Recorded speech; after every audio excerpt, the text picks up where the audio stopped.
Welcome, everyone, to Jimmy John's Field for another day of baseball here. Brian Fisher and Dan Dobler are here to bring you this game between the Mammoths and the Unicorns.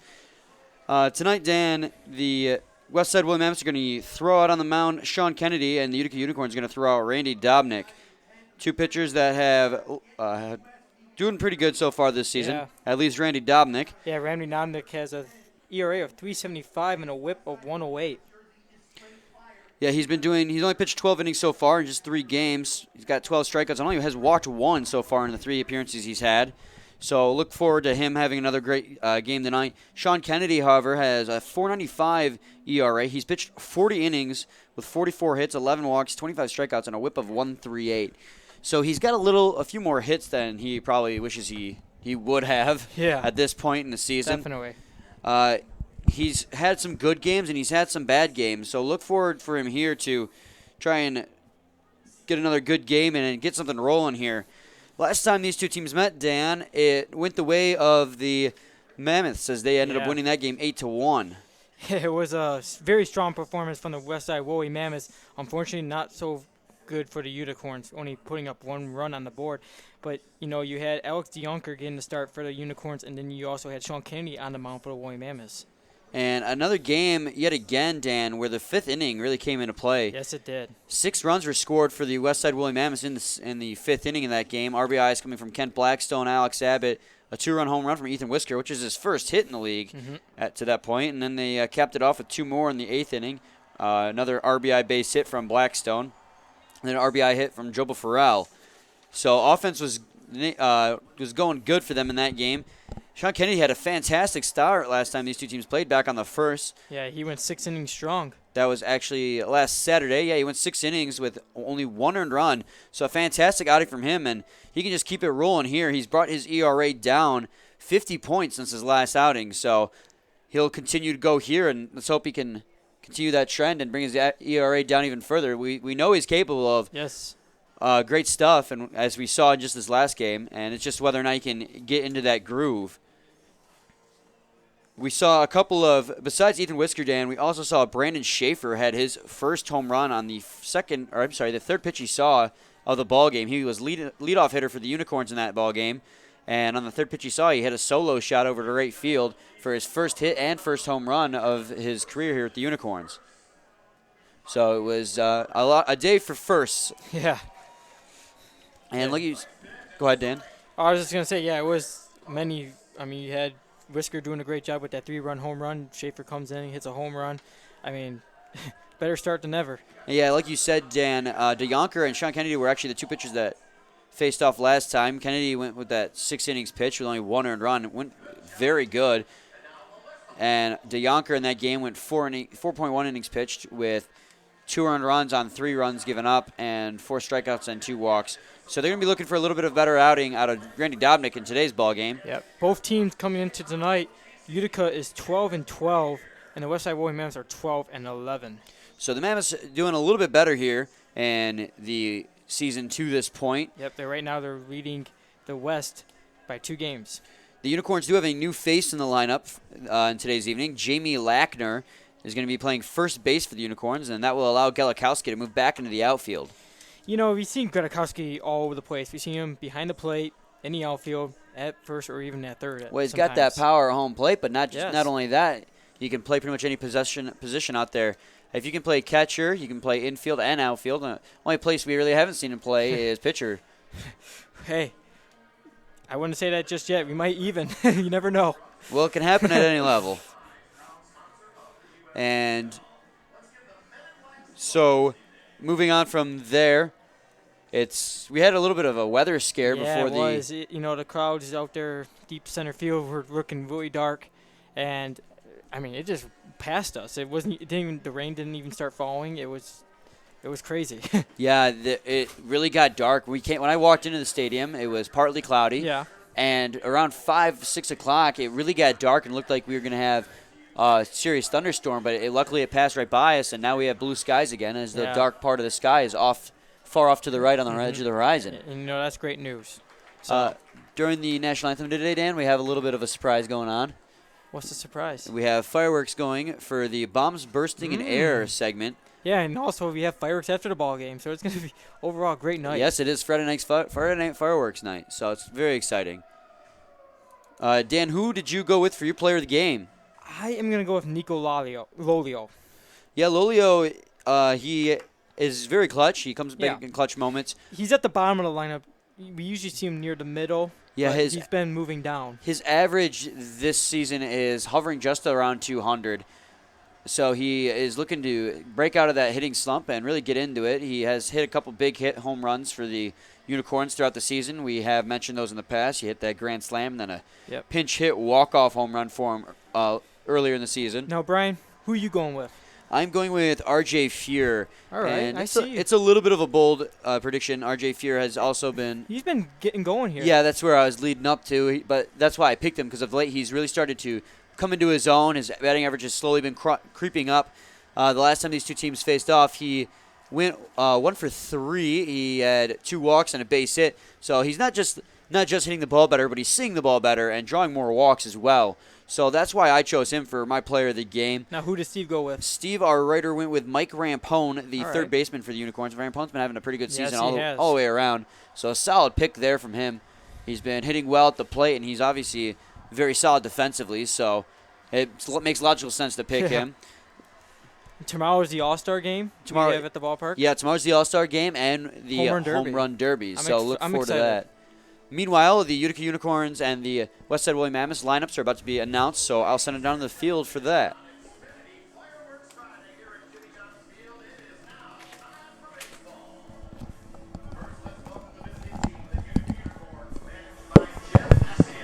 Starting lineups for today's game are sponsored by AAA of Michigan. Leading off and batting first from Carlsbad, California, the shortstop, number 15, Brett Vulcan. Batting second from Bayshore, New York, the center fielder, number 4, Chris Cruz. Batting third from Denville, New Jersey, the third baseman, number 20, Mike Rampone. Batting fourth from Fraser, Michigan, the left fielder, number 19, Gala Kowski. Batting fifth from Albuquerque, New Mexico, the right fielder, number 7, Brandon Schaefer. Batting sixth from Maryville, Tennessee, the catcher, number 5, Gregory Jones. Batting seventh from Baltimore, Maryland, the second baseman, number 10, Colin Reynolds.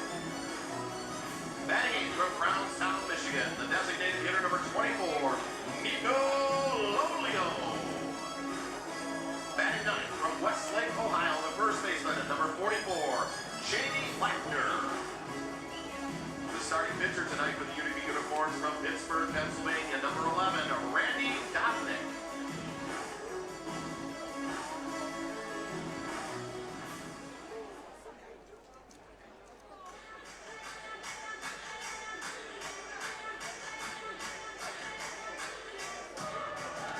Okay, ladies and gentlemen, it's time to bring on your home team for today's game, the Westside Woolly Mammoths, managed by Shane McCaddy.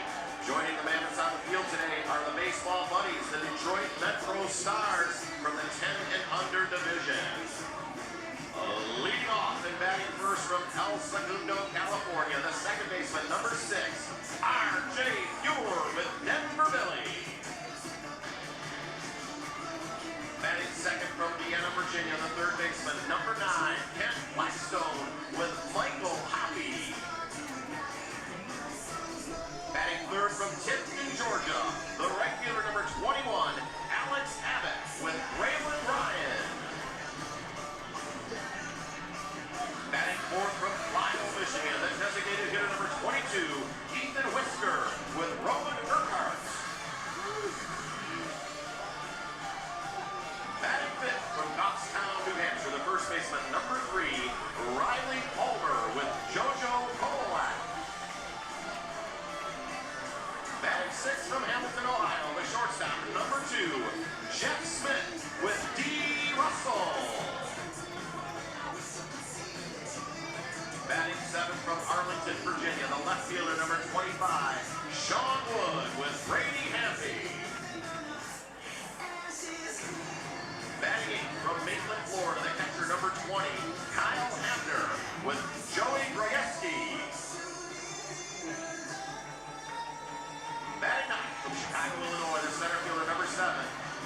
Farrell with Connor Temple. The starting pitcher tonight for the Mammoths, number 16 from Sligo, Louisiana, Sean Kennedy with Brendan Frisbicki.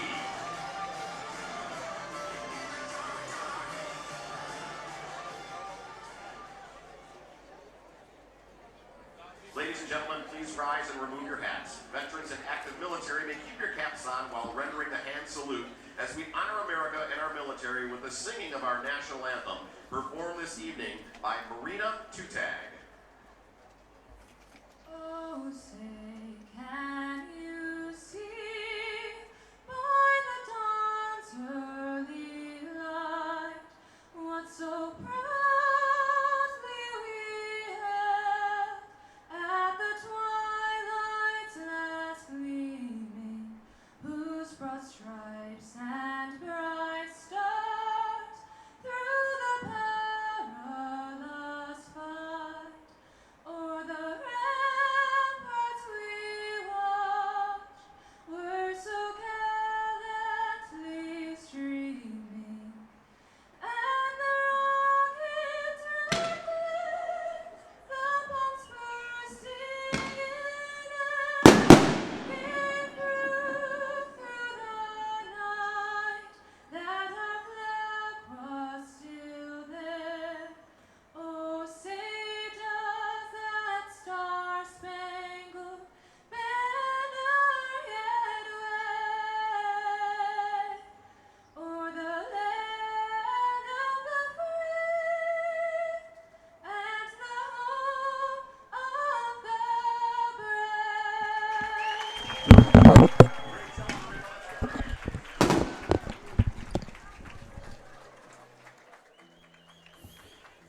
Welcome back, everyone. Brian Fisher and Dan Dolber with you here, and we're just a few moments away from first pitch in this matchup between the Mammoths and the Unicorns. And while we wait for that first pitch from Sean Kennedy, tonight's matchup, Dan, why don't you go through the lineup for the Unicorns one more time? I would love to. Batting first, the shortstop, Brett Belkin. Batting second, the center fielder, Chris Cruz. Batting third, the third baseman, Mike Rampone. Batting fourth, the left fielder, Taylor Gala-Kowski. Batting fifth, the right fielder, Brandon Schaefer. Batting sixth, the catcher, Greg Jones. Batting seventh, the second baseman, Connor Reynolds.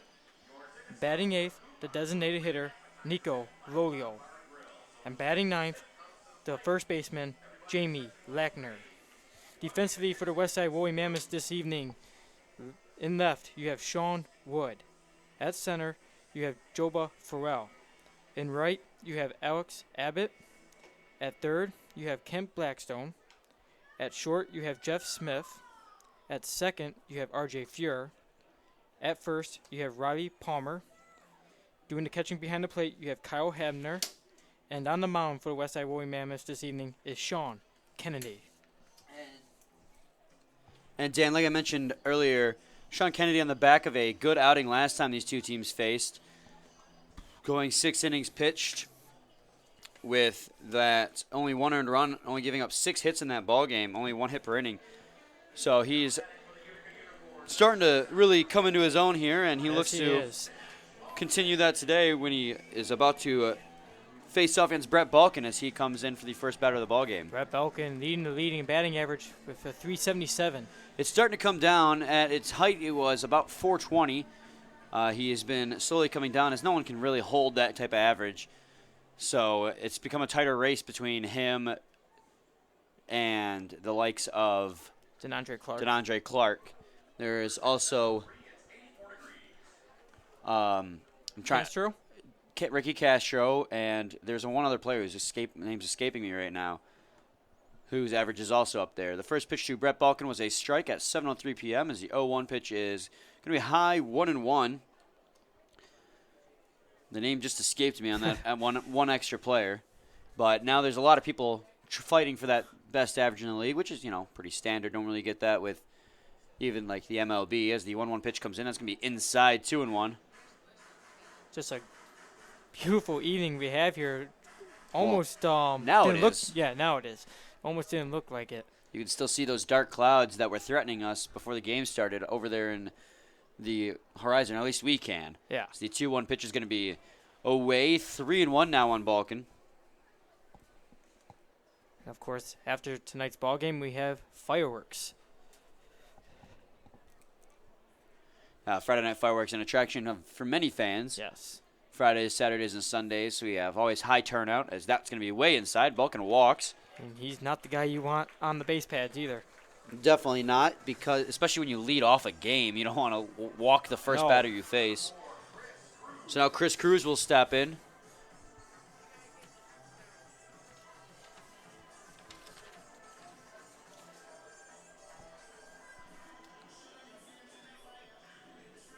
Got to watch out for Brett Balkan down there at first base. He is a threat to steal every time he's on.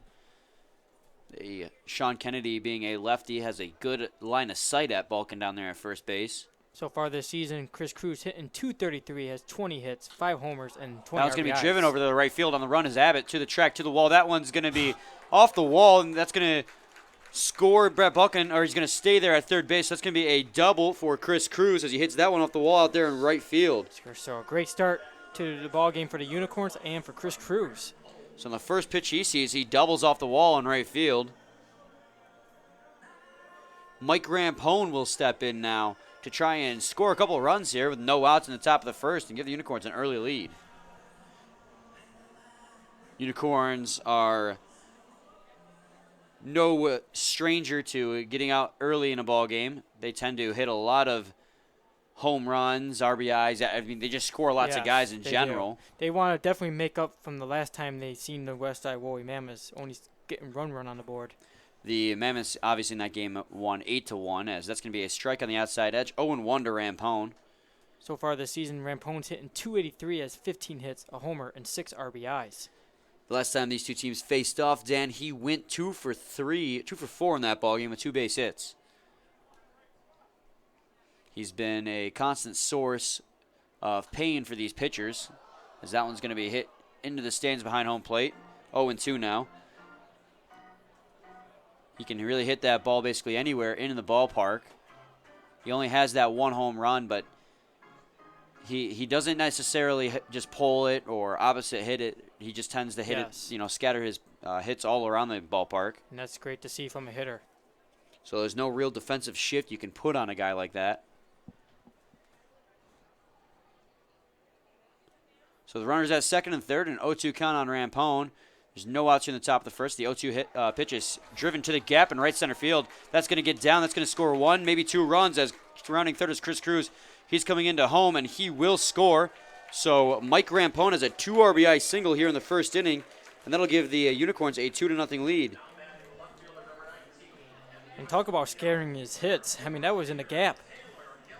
It was a perfectly placed base hit. Makes it easy for Chris Cruz to score from second base. Taylor Gala Kowski will stand in now with a runner at first base and no outs, and now a 2-0 lead. So Sean Kennedy off to a rough start in the beginning. Here comes the first pitch to Gala Kowski. Swings and misses at that, or he hits that, foul tips that one off his leg. So 0-1 nonetheless, though.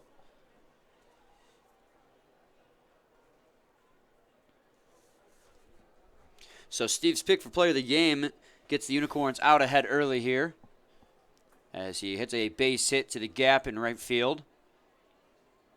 Still early, Brian. You can catch up to him. I'm not overly concerned with the performance of our picks for player of the game, as that one's gonna miss. 1-1 now on Gala Kowski.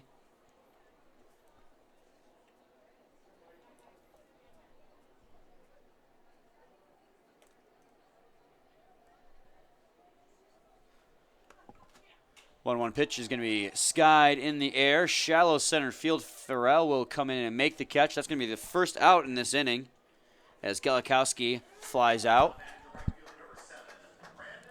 So Brandon Schaefer will stand in with a runner at first and 1 out here in the top half of the first inning. A 2-0 lead for the Unicorns already. And once again, back on the first when these two teams met each other, Schaefer had a solo homer back in the first.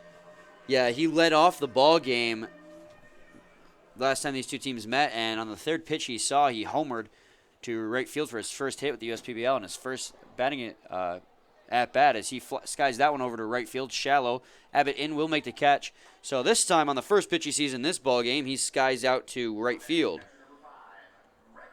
So now the catcher, Gregory Jones, will step in.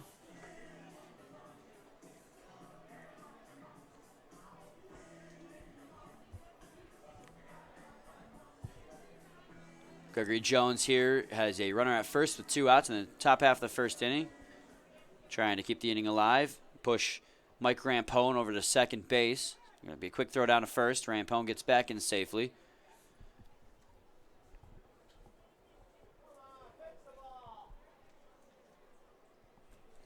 Last time these two teams met, back at the first, Greg Jones was 2 for 4, had 2 hits. Meanwhile, he skies that one over to right field. That one is on a diving catch. Alex Abbott makes the play.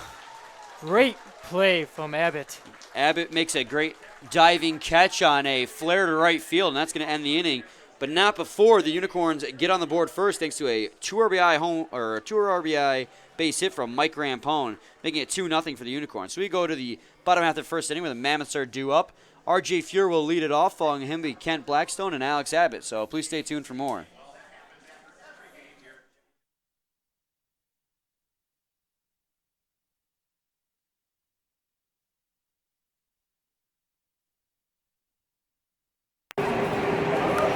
Got a mask on here for you. Ladies and gentlemen, at this time, please direct your attention to the video board. Someone has a very important question to ask.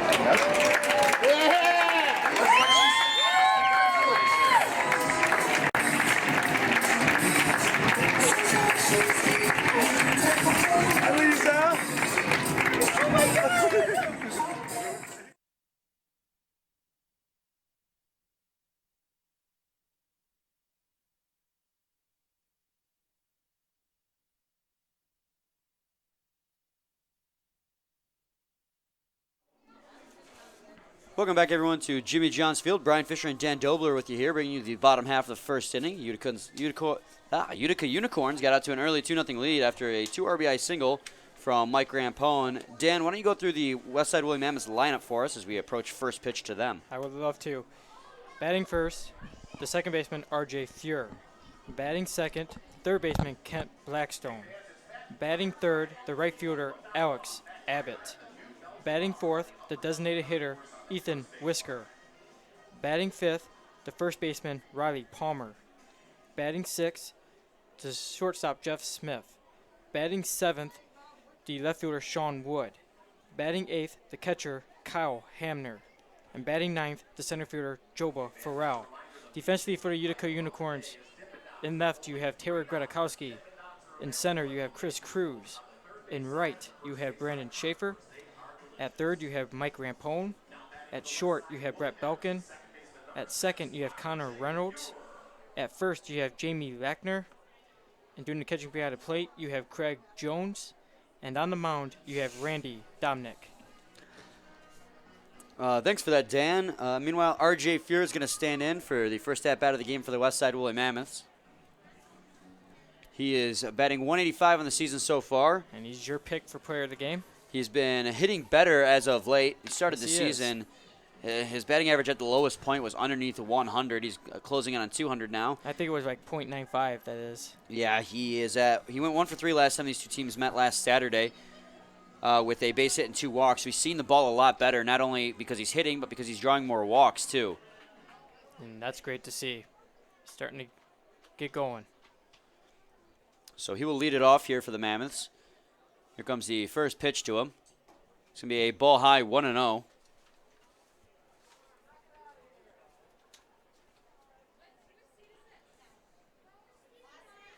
Comes the delivery from Randy Dominik. That'll be a strike in there, 1-1. Dominik so far this season with that 3.75 ERA, pitching pretty well for the Utica Unicorns in the starting rotation. As the 1-1's going to be on the outside half the plate. 1-2 now. 91-mile-an-hour fastball from Dominik. He's only played in 3 games, only going 12 innings in total. Wait, I mean, it's a good start for him So he skies that one foul. coming into this league.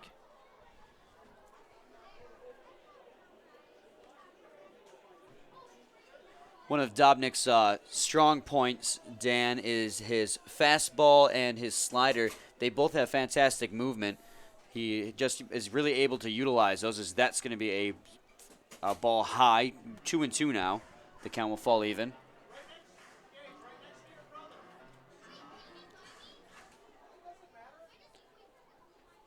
Comes the 2-2 to Fuhr. He's going to foul tip that one to stay alive. We'll remain 2-2 now on him. Utica Unicorns got out to an early 2-0 lead here after the 2 RBI single from Mike Rampone in the top half of the first. 2-2 pitch is going to be hit right up the middle for a base hit. R.J. Fuhr gets down to the hit here early in the ballgame to lead off for the Mammoths. And R.J. Fuhr definitely the one to watch out for as well on the base pads. Has a couple stolen bases already this season. Well, it makes a lot of sense putting your fast guys high in the lineup, doesn't it? Yeah. So R.J. Fuhr, like you mentioned, Dan, has got all that speed. Ken Blackstone has been riding a hot streak lately. Yes, he's hitting right now 288, has 19 hits, 2 homers, and 22 RBIs. He's had, last weekend he had 2 3 RBI games in a row, one of them being this game against the Unicorns back on last Saturday, as that's going to be in there for a strike. 0-1 now on him. He had a 2 RBI base hit, and RBI base hit, a stolen base, a walk, and a hit by pitch. So he reached base safely on all 4 of his plate appearances from one way or the other, going 2 for 2 in that ball game. So he's just been riding a hot streak, and let's see if he can carry that over into today's ball game as well. It's going to be a ball outside, 1-1 now on Blackstone.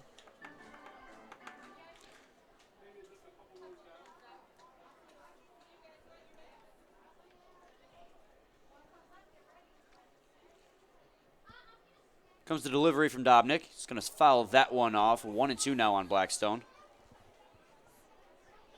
89-mile-an-hour fastball out of the hand of Dominik there.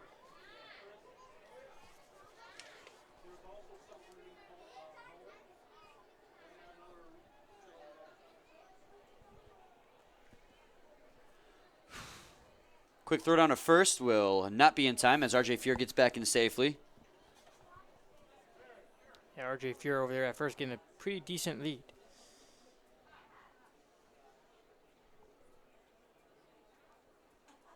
1-2 pitch is going to be skied, fouled on the third base line. It'll land, looks like in the right field or left field patio. Remain 1-2 on him now. Blackstone behind the plate. Dan comes into today's ballgame with 22 RBIs on 19 hits. Most of those RBIs coming the last couple weekends as he has run into this hitting streak as another one's fouled off. So let's see if he can continue it tonight.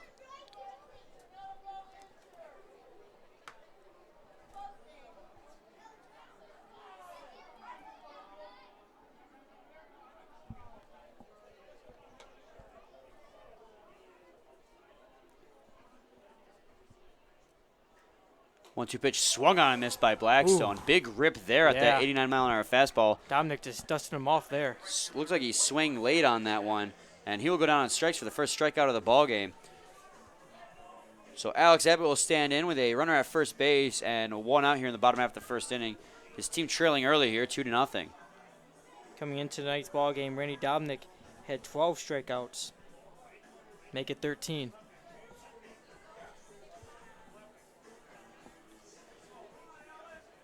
Alex Abbott has hit a few home runs for the Mammoths so far this season. When I say a few, I mean 5. But all the home runs he tends to hit seem to be line drive home runs. He went 2 for 4 last time out. He reached base 3 times safely, twice on hits, and has an RBI, and he is one of the Westside Woolly Mammoths All-Stars. And so you'll see him tomorrow during the All-Star game.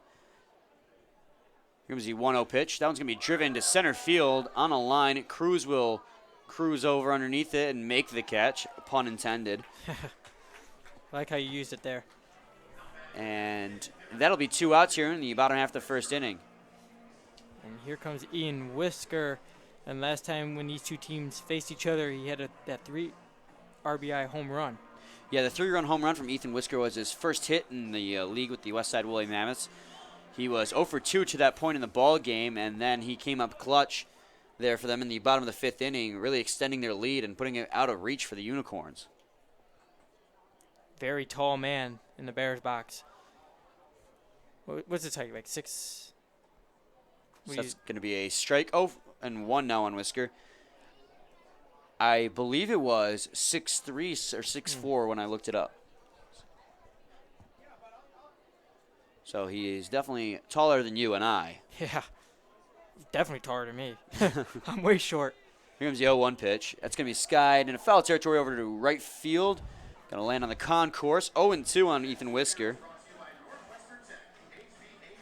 Whisker only has 1 hit on the season, that being that 3-run home run for him back on last Saturday. Has 4 at-bats so far. This is his 5th at-bat with the Westside Woolly Mammoths.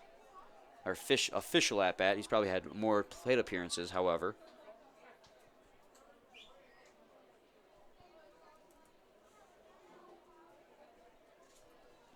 So no balls, 2 strikes, 2 outs here in the bottom of the first inning. Runner at first base for the Westside Woolly Mammoths as they try to get back those 2 runs that they gave up in the top half. Pitch is just outside, 1-2 on Whisker.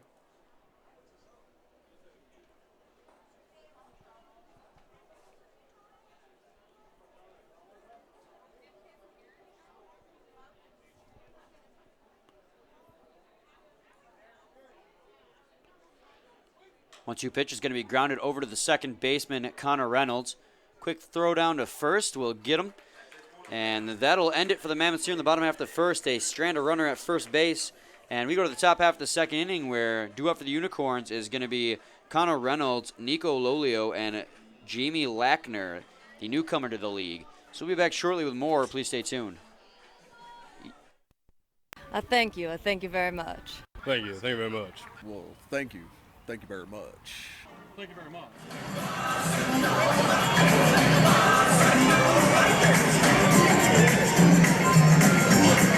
May attention, please. Now pitching on the east side. From Markston, Michigan. Number 11, Matt Rappers.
Welcome back, everyone, to the top half of the second inning. Brian Fisher and Dan Dobler with you here as we bring you this Friday evening game. My mind's already going forward to the weekend between the Westside Woolly Mammoths and the Utica Unicorns. Utica Unicorns got out to an early 2-0 lead back in the top half of the first inning as Connor Reynolds stands in. He's going to ground that one fouled on the third base line. 0-1 on him now. Thanks to a gap hit from Mike Rampone. Brought in Cruz, and it brought in Belkin. Yeah, Mike Rampone hit that one to the gap in right field, plating Cruz and Balkin. The first 3 batters in the ball game reached on Sean Kennedy before he was able to settle it down and get the next 3 guys out. So 1-1 now on Reynolds as the second pitch missed way inside. 1-1 pitch is going to be hit towards the gap in right center again. This one landing fairly early, so Abbott's able to get over to it, but not before it lands. Reynolds is on with a base hit over into right field.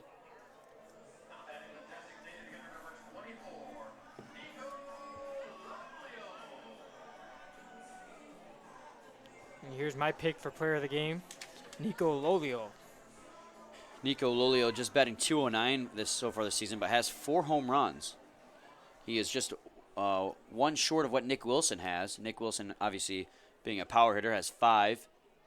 So that's going to be a strike on the outside edge, 0-1 on him.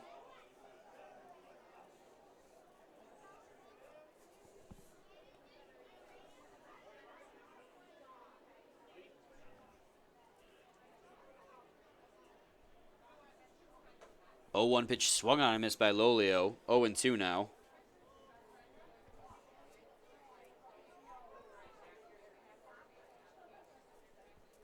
And we've seen Lolio in many clutch situations. Here comes the 0-2 offering from Kennedy. It's going to be outside for a ball low as well, 1-2.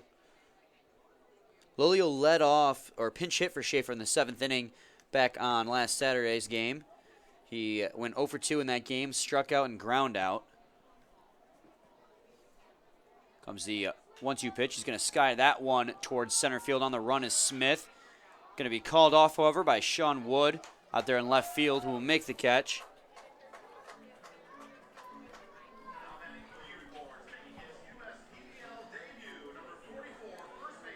Making his USPBL debut is Jamie Lackner. We already seen many new faces here in USPBL make their debuts and been out to a great start. See what he can do here with the Unicorns. They have 1 man on and 1 man out here in the top half of the 2nd inning. So they're going to throw down a first, and Connor Reynolds will get back in safely.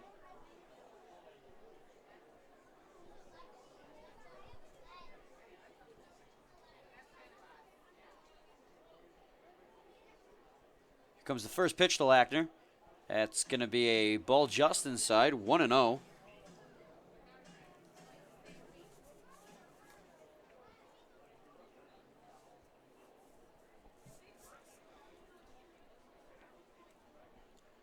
The 1-0 offering from Kennedy will be outside, 2-0 to Lackner now.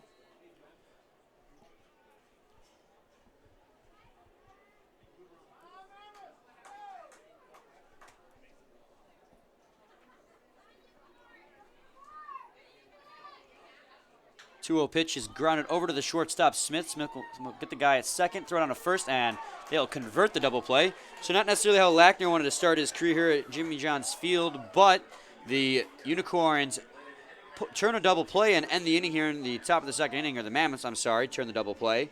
And we'll go to the bottom half of the 2nd, where due up for the Westside Woolly Mammoths is going to be Riley Palmer, Jeff Smith, and Sean Wood, the 5, 6, 7 hitters in the lineup for him. We'll be back shortly. Please stay tuned.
Speaking of Riley's, welcome back everyone to Jimmy John's Field as Riley Palmer will come in to lead off the bottom half of the second inning for the Westside Woolly Mammoths. The last time these two teams faced each other, he was not in the lineup, so let's see what he can do this evening. On the season, however, Dan, he is batting .208 with 3 home runs and 11 RBIs. He's going to sky that one into foul territory. It's going to be playable if Rampone can get over there. And it'll land not in playable territory, as it lands on the umbrella, so bad call there by me. But it'll be 0-1 on Riley Palmer. Riley Palmer is much akin to Nico Lolio for the Utica Unicorns, batting with an average just hovering around 200, but still has the ability to hit home runs when his team needs it.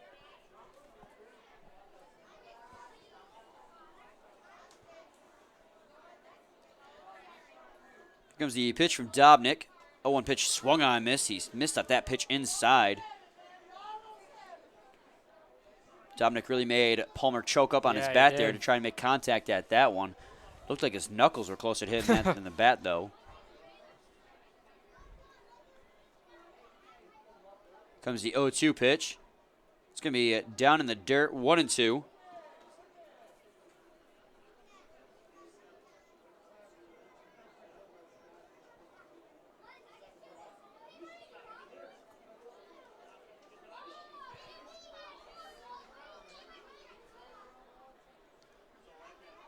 One-two pitch is going to be inside. Didn't swing at that one, so count will fall even at 2-2 now.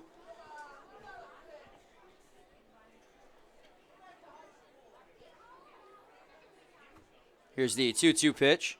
This will be a ball outside. Count will run full now. 3-2 on Riley Palmer. First 3-2 count we've seen in today's ball game for either pitchers.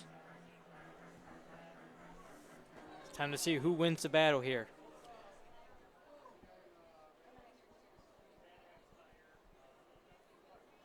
As Palmer's going to call for time down there. 3-2 pitch is going to be outside, so Palmer's going to end up getting walked. And that is the second inning in a row where the Mammoths have gotten the leadoff walker on. Both teams, Dan, have successfully gotten the leadoff man on in both innings here. Yeah, they have. So Utica Unicorns taking advantage in the first inning. Not so much luck in the second after they had a double play turned on them. And then in the first inning, the Mammoths, after getting the first man on, went 1-2-3 after that. Let's see if Jeff Smith and the Mammoths can change that here. last time these two teams faced each other, Jeff Smith had the golden sombrero of strikeouts. Jeff Smith has had a penchant for striking out so far this season, as he's trying to turn his luck around. 4 strikeouts and a fielder's choice in that ball game, not how he wanted that game to go. He's fantastic defensively, though, and that can more than make up for his seemingly lack of offensive capabilities so far. He's batting .221, as that's going to be a ball inside, 1-0. Jeff Smith had a duck out away out of that pitch. We talked last time these two teams met, Dan, about how so much of Jeff Smith's issues seems to be mentality. Mm-hmm. He's so frustrated with his lack of hitting at the moment that he's trying to force hits. He finally got a hit in the last game we saw on, I believe, Sunday or Monday, as he swings and misses at that one, 1-1, that hopefully he can carry that over and really break out of this slump, because he's got so much potential in that Yes, bat. he does. He's just really been struggling of late. So And obviously, the thing is, he's just got to be more patient. yeah, he's just trying to force it right now. And, I mean, we were both athletes, different sports, however, but whenever you force it in any sport, you're just going to end up performing worse than if you were just doing your job how you know how to do it. 1-2 now, as he fouls that one off.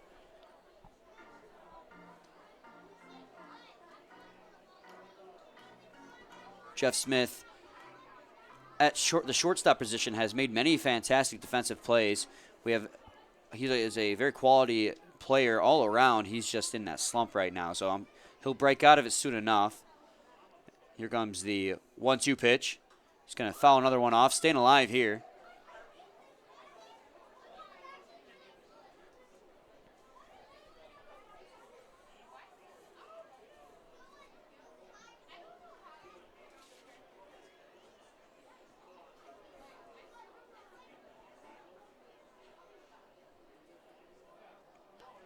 Runner at first base, the 1-2 count on Jeff Smith. No outs here in the bottom half of the second inning. 2-0 lead for the Unicorns. Here comes the 1-2 pitch. That's going to be outside. Count will fall even at 2 apiece. Great crowd on hand here this evening, Brian. Yes, sir, Dan, as a Friday night game tends to draw a big crowd, especially with those fireworks afterwards. Comes the 2-2 pitch. That's going to be in there for a strike, and Jeff Smith is going to strike out looking as he watched an 82-mile-an-hour pitch go right down the heart of the plate. He's frustrated himself again. So now Sean Wood will step in with 1 out and 1 on. That'll be Randy Dominik's second strikeout of this ball game. He's the only one with any strikeouts so far, as Sean Kennedy has yet to register one.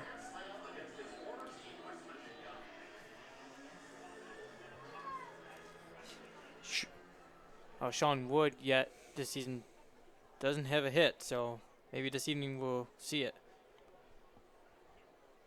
As the pitch to him is going to be outside, 1-0.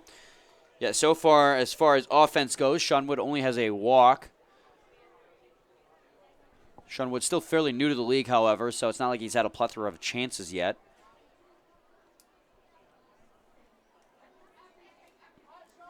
Comes the 1-0 pitch. Swing and a miss there from him. Pitch low, 1-1. So he missed on that 90-mile-an-hour fastball.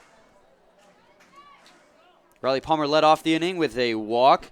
Since then, been a strikeout for Jeff Smith to make it 1 on and 1 out.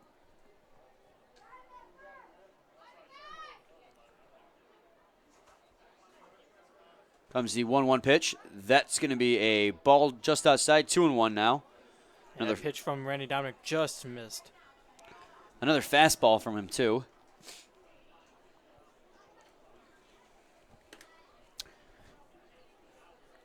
Riley Palmer down there at first. Wasn't it Palmer that one time, Dan, that I said wasn't much of a threat on the base paths, and that right after that he's still second base and then third base? You want to speak of it again?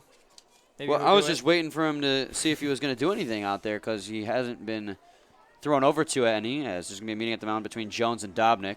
Yeah, he's just getting that comfortable lead for him. With 1 out, I'm just curious if Palmer will try anything down there, or if maybe if they're afraid of Dominik or Jones out there for the Unicorns. So 3 balls, 1 strike on Sean Wood. 3-1 pitch is going to be skied over to left field. That's going to land in the bullpen for the Westside Woolly Mammoths. 3-2 now. Count will run full.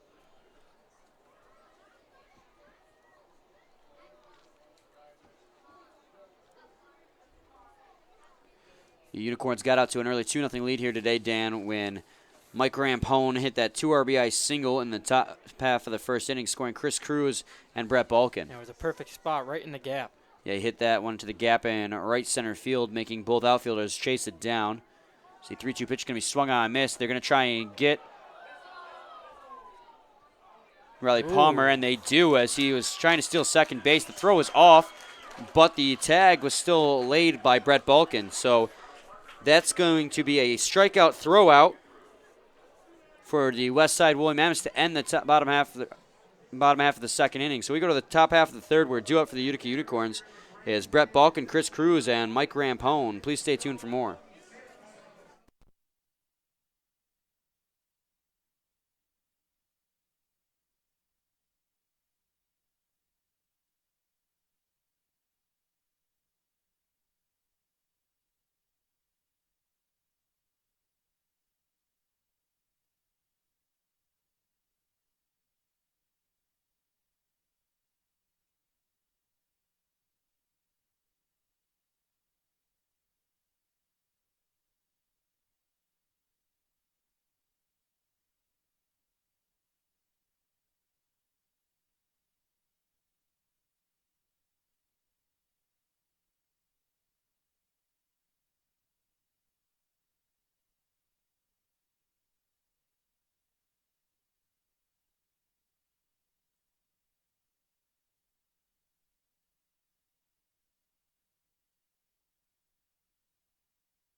Welcome back, everyone, to the top half of the third inning, where the Unicorns are due up. Brett Balkin's going to lead it off for them.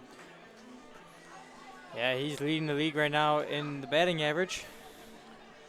But, you know, you have DeAndre Clark coming up next to him. Brett Balkin has not registered an official at-bat yet as he walked in his first appearance. First pitch to him is going to be a strike, 0-1. They call him the Stash, Brian. Oh, why is that, Dan? I can't understand why they would call him that. Just look at him. It's going to be a ball, 1-1. I don't know. I'm seeing mostly his back from up here. Well, the scoreboard. Oh, yeah. There you go. Is it because of the hat? No. Oh.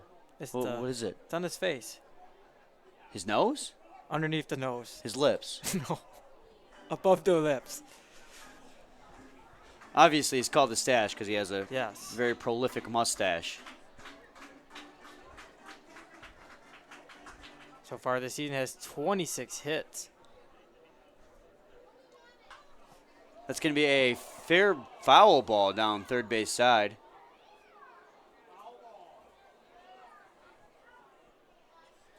So it'll be 2-2 on Brett Balkin now.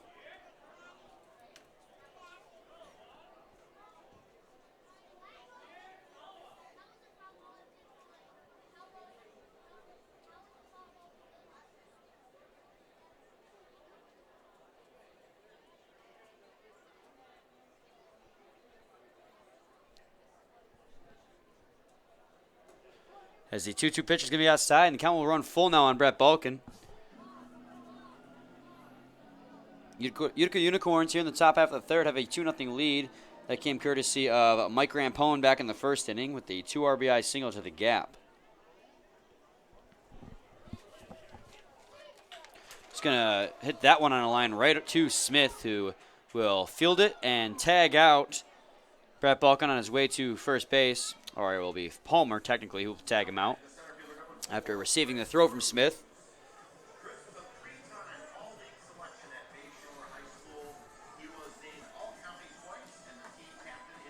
So Chris Cruz will step in. He had a double his last time up. Doubled that one off the wall. That one almost got out of the ballpark out there in right field, as Abbott wasn't able to run that one down. And that set up nicely for Rampone to hit his RBI single. It's going to be a strike to Cruz, 0-1. First time in the ball game that neither team has gotten a leadoff runner to start the inning. 0-1 pitch swung on and missed from Cruz, 0-2 now. We will get a great look at Chris Cruz tomorrow in the home run derby. Yeah, Dan, he is going to be in the home run derby for the Utica Unicorns, as well as Brett Balkin in the All-Star game. 1-2 now on Cruz. Last pitch missed.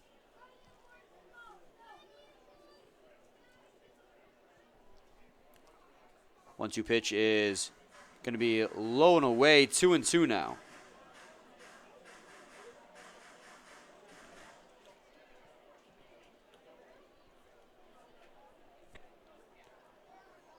Comes the 2-2 pitch.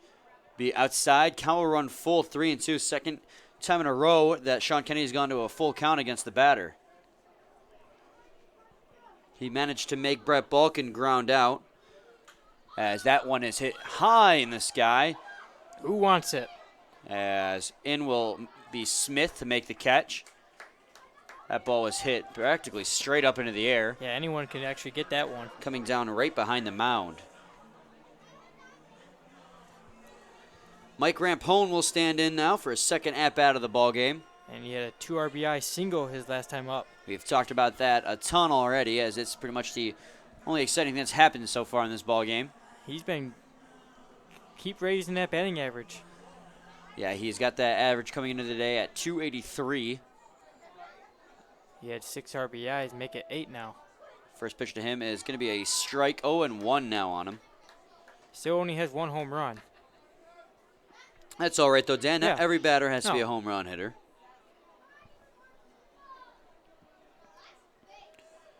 The 0-1 pitch is going to be low and inside, 1-1. I'm sure his teammates are perfectly happy with how he drives in his runs.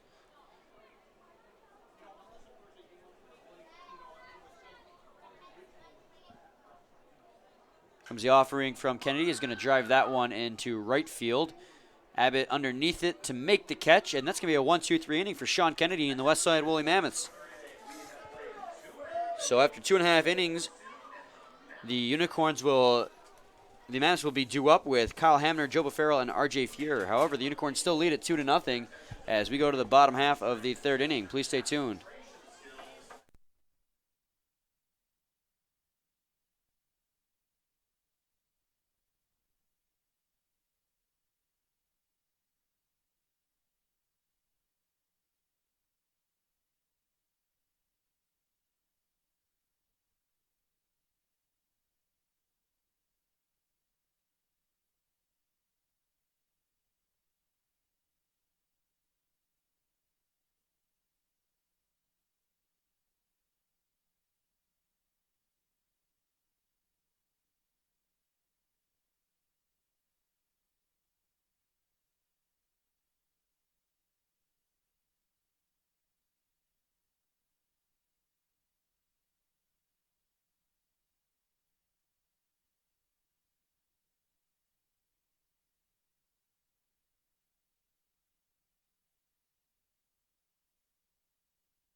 Welcome back, everyone, to the bottom half of the third inning where Kyle Hamner is due up for the Westside Woolly Mammoths.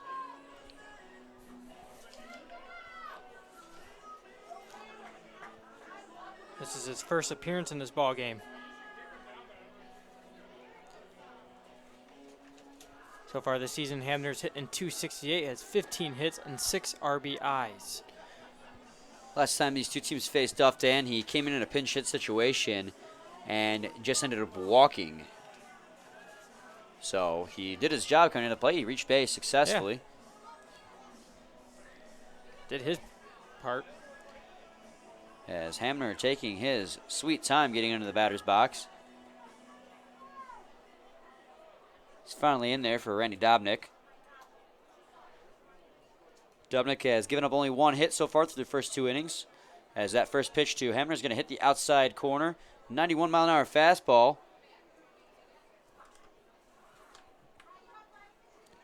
A 1 pitch swung on and missed there from Hamner. Actually got a piece of it, tipping it just foul. So far, Randy Dominik doing a pretty good job of locating his pitches. Yeah, Dominik's had a pretty good start so far, giving up just the one hit. He walked in the top of the second, but they able to strike out, throw out to end the inning. As the 0-2 pitch is going to be a ball 1-2.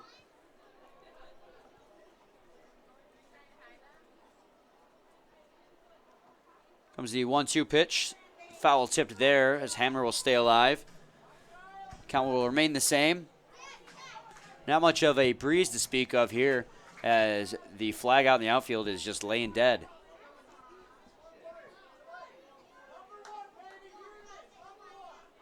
Comes the 1-2 pitch.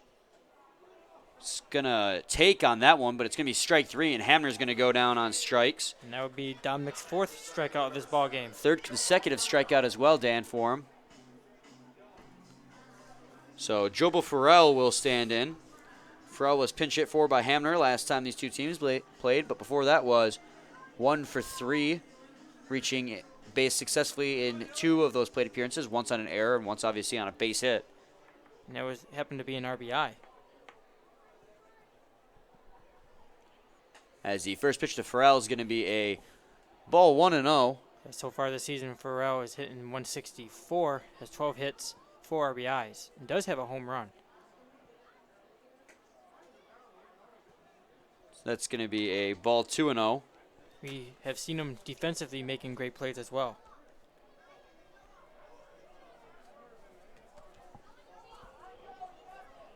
The The 2-0 pitch going to be swung on a miss from Farrell there. 2-1 now.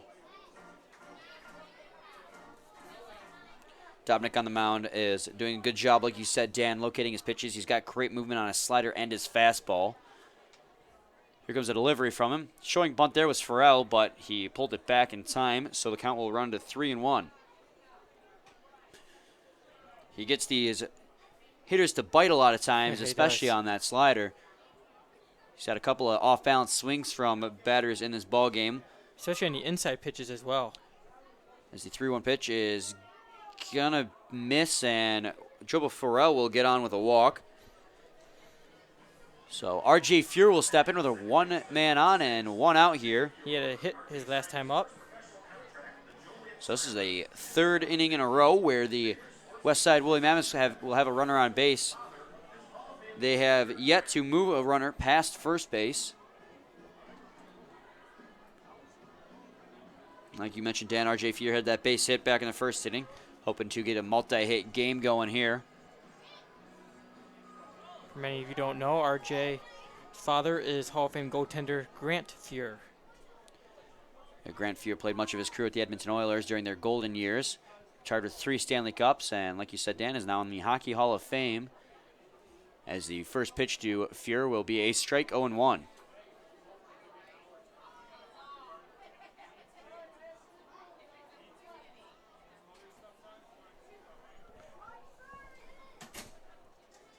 So Jubal Farrell down there at first base, a very fast base runner as he's going to foul that one off. 0-2 now on Fuhr.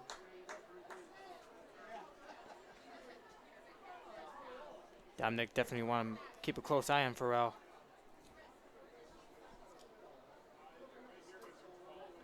Correction, Grant Fuhr has 5 Stanley Cups.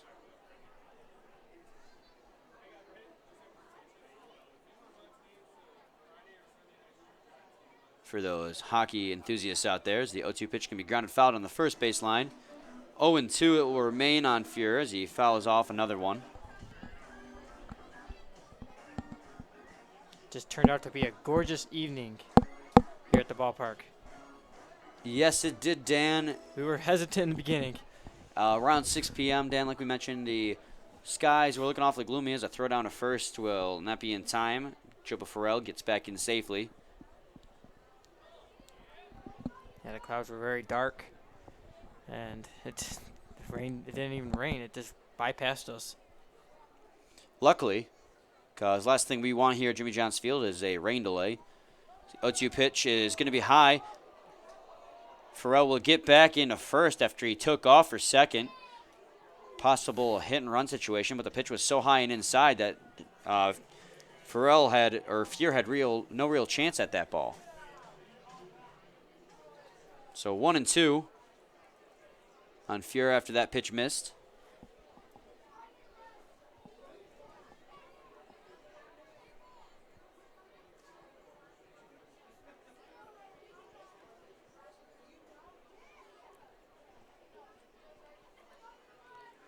One-two pitch is going to be skied, just fouled on the right field line. So Fuhr fights off another one to remain 1-2.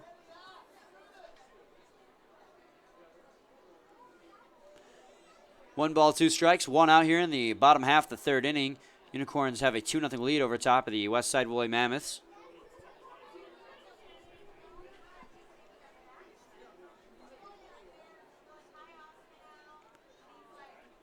Comes the delivery from Dominik. That one's going to be skied into foul territory, out of play. Farrell was once again on the move. He had a good jump on it, but since it was fouled off by Fuhr, he'll have to retreat back to first.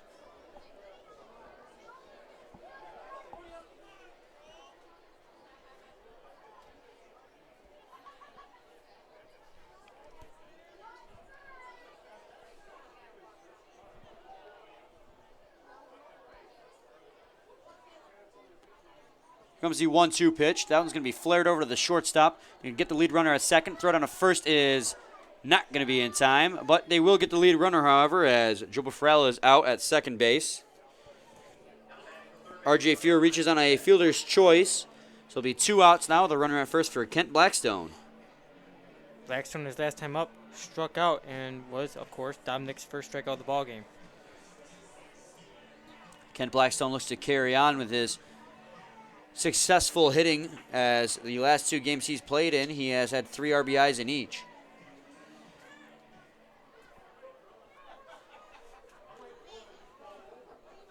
Coming into this ball game, Blackstone's hitting .288 with 19 hits and 22 RBIs. Here comes the first offering to him.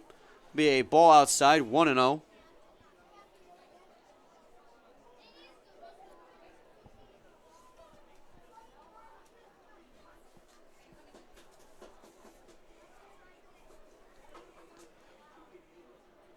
Pitch is going to be skied into foul territory down the left field side, and it'll land out of play. So 1-1 now on Blackstone.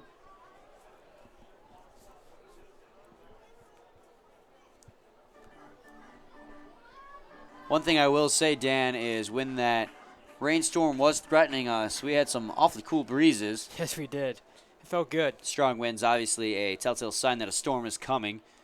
And the breezes kept blowing in this window here. It really cooled me off. Felt really nice. On my way to the ballpark, I was sweating. The day started off very hot, and that storm that passed by really brought things down. Meanwhile, stealing is R.J. Fuhr, who will be tagged out on a good throw by Gregory Jones. It was right on the money. So R.J. Fuhr is caught stealing. As we go to the top half of the 4th inning, where do it for the Unicorns is going to be Taylor Gala Kowski, Brandon Schaefer, and Greg Jones. So we'll be back shortly with more. Please stay tuned.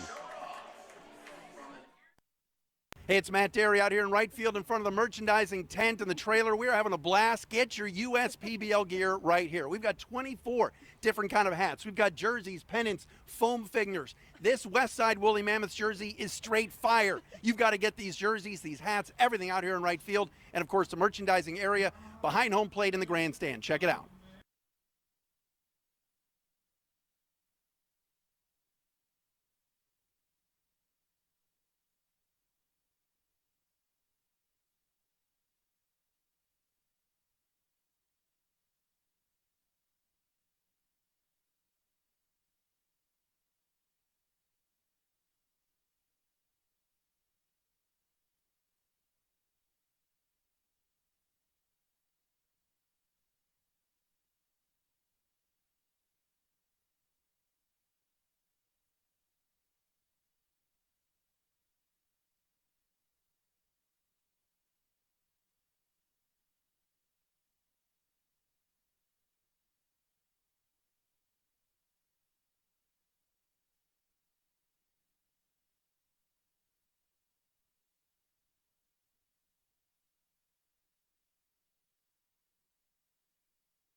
Welcome back, everyone, to the top half of the 4th inning, where Taylor Gala Kowski is set to lead it off for the Utica Unicorns. Brian Fisher and Dan Dobler here to bring you this Friday evening matchup between the Unicorns and the Mammoths. This will be Taylor Gala Kowski's first appearance in his ball game.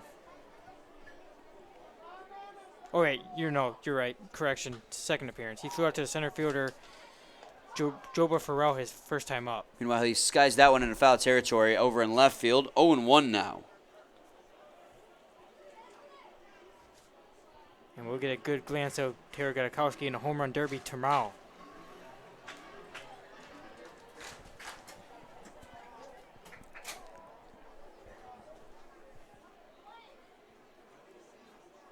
Comes the 0-1 pitch to Gala Kowski. That's going to be a ball high, 1-1 now. Like you mentioned, Dan, Gala Kowski flied out to Joba Farrell his last time up. Out there in center field. Gala Kowski will also be in an all-star game and very deserving as well. So that's going to be a ball 2-1. He leads the league with home runs, Dan, at 7. Very impressive. So here comes the 2-1 offering from Kennedy. That one's going to be driven out to left field. On the run is Farrell to the track, to the wall, and that is going to be off the top of the wall, and that's going to be a home run. Speaking of home for runs, Gala Kowski. So make that league-leading 8th home run for Taylor Gala Kowski. So a solo shot for him will extend the lead for the Unicorns, 3-0. didn't really think that was going to get out, but it did. It went off the top of the wall over there in left center field, right where the wall changes heights. Great swing there from Taylor Gudakowski. So Brandon Schaefer will step in and try to follow up that solo shot with a base hit of his own. His team now leads 3-0 thanks to that home run as well.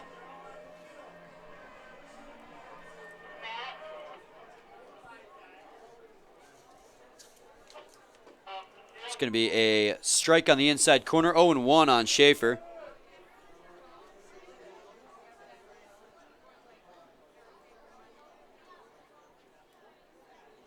It's going to be a ball high, 1-1 now. Schaefer's first time up flew out to the right fielder, Alex Abbott. Schaefer has just one hit on the season, Dan, and we both remember which one that was. He's going to drive that one on a line to left field. On the run is Wood, who will grab it on the run. And speaking of that hit, it was a home run. And he got a lot on that one. Yes, Dan he did. hit it on a line, but Wood was able to run it down and catch it while moving. So that'll be one out here in the top half of the 4th inning. So Gregory Jones will stand in now. He flew out to the right fielder, Alex Abbott, which was a diving catch from him. Yeah, fantastic play. Gregory Jones had a fantastic play of his own to end the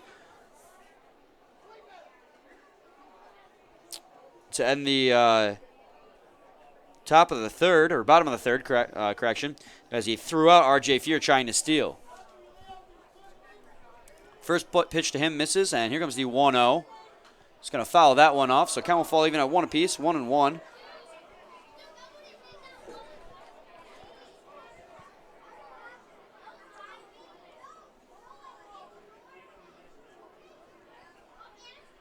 Comes the 1-1 offering from Kennedy. It's going to be a ball in the dirt, 2-1.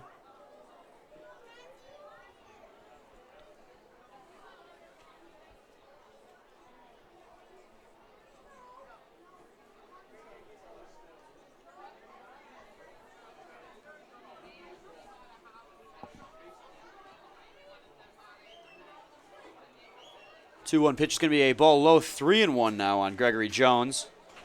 Telling you, Brian, it's great to see the little kids here at the ballpark, especially when they bring their baseball gloves, getting ready for those foul balls. A swing and a miss there from Jones, and the count falls to 3-2 now. Full count on Jones. Don't you wish you were that young again? Part of me, yes. Part of me, no. It's nice to have no responsibilities, but at the same time, there's no free time. As the 3-2 pitch is going to be grounded over to the first baseman, Palmer. Covering first base is going to be Kennedy, who will not make the tag successfully at first. Wow. They'll claim that he missed the bag, and it looked like that for me up here as well. Yep. Was able to get the foot on the bag. Overran the bag down there at first base, so Greg Jones will reach safely. Out comes Shane McCaddy to talk to the umpire who made the call.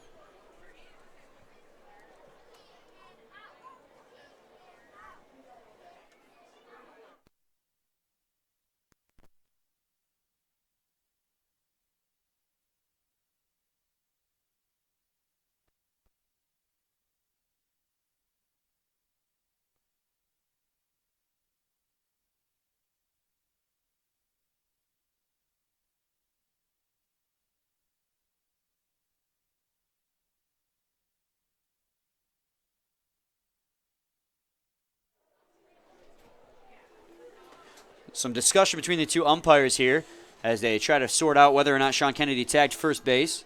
The call in the field is that he did not, say he overran the bag. And from our view, it did look like he missed it. And they're going to call him out now. So they're going to say Sean Kennedy did successfully tag first base. I don't know about that one, Brian. From our view, it almost looked like he missed it. It's hard to tell all the way from up here, though. I trust the eyes of the umpires more than my own. They're the ones who are getting paid to do that job, so So Greg Jones will be out. No men on base for Connor Reynolds in his second at-bat of the ball game. First pitch to him is a ball, 1-0.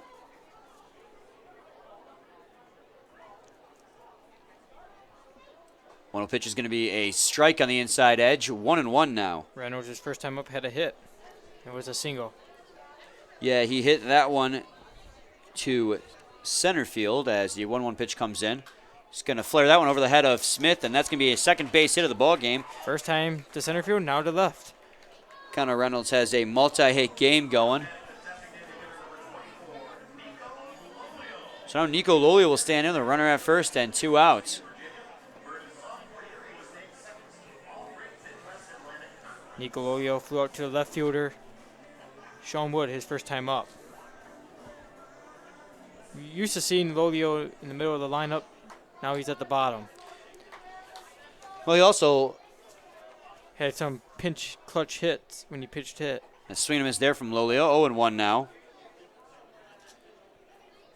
Lolio has a DH, has the ability to be all over the hitting Yes. lineup. You just fit him in wherever the team has a need.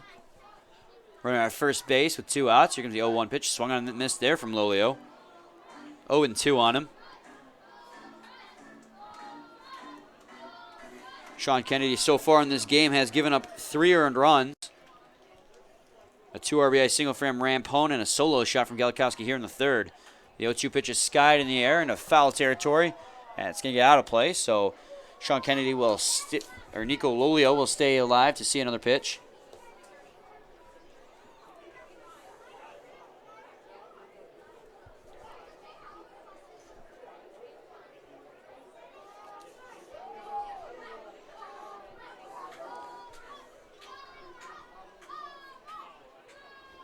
The 0-2 pitch is going to be on the outside corner, and Nico Lolio will go down on strikes looking, and that will end the top of the 4th inning. So we'll go to the bottom half of the 4th inning.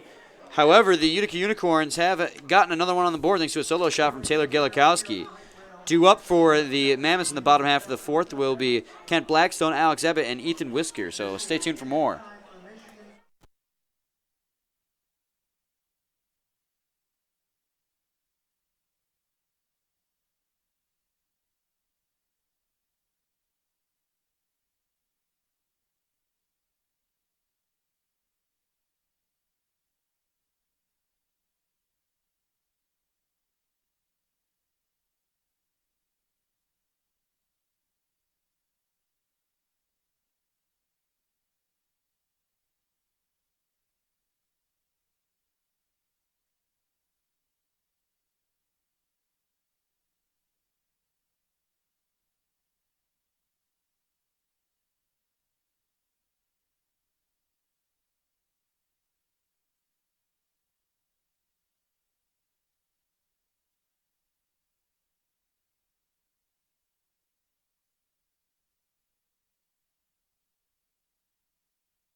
Welcome back, everyone, to the bottom half of the 4th inning where Kent Blackstone will stand in.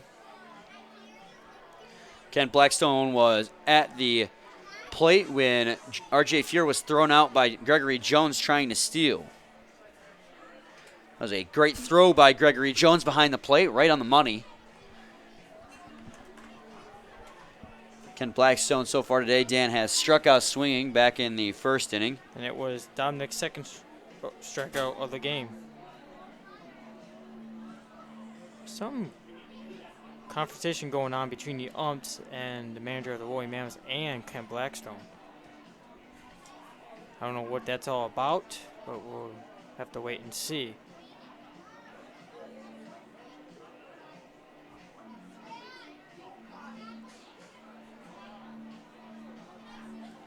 And I'm not sure either, and there's a lot of explaining happening. I'm wondering if it has anything to do with that call last inning, but it ended up going their way, so I can't imagine that be what they're talking about still. Something about Ken Blackstone.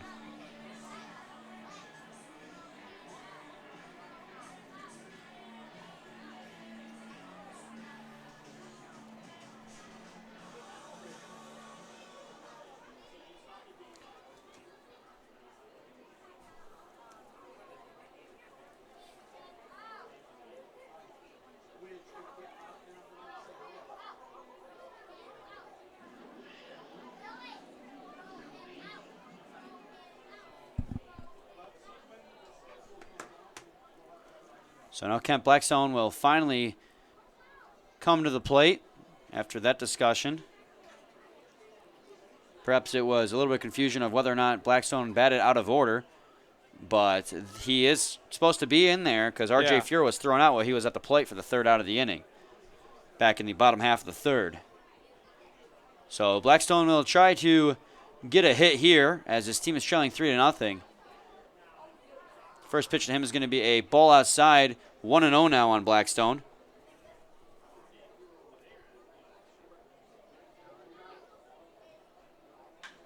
He's going to ground that one down right side of the infield, and Dominik will receive the ball and make the tag on the toss from Lackner. Great job there by Lackner, And, making that little diving stop to get it. And on the second pitch of the at-bat, Blackstone grounds out. So for the second time today, he'll be out. Alex Abbott will step in now.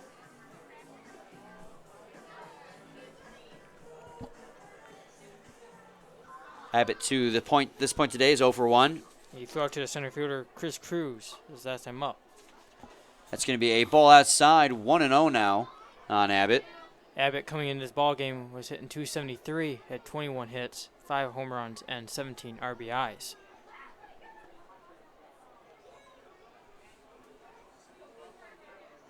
The 1-0 offering from Dominik is swung on and missed. 1-1 now on Abbott.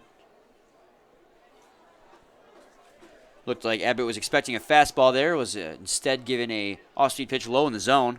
It definitely had him fooled there. So 1 ball, 1 strike, 1 out here for the Mammoths in the bottom half of the fourth inning, as that one's going to be fouled off and the netting behind home plate. 1-2 now on him. Abbott has 5 home runs for the Westside Woolly Mammoths, and that is good for the team lead.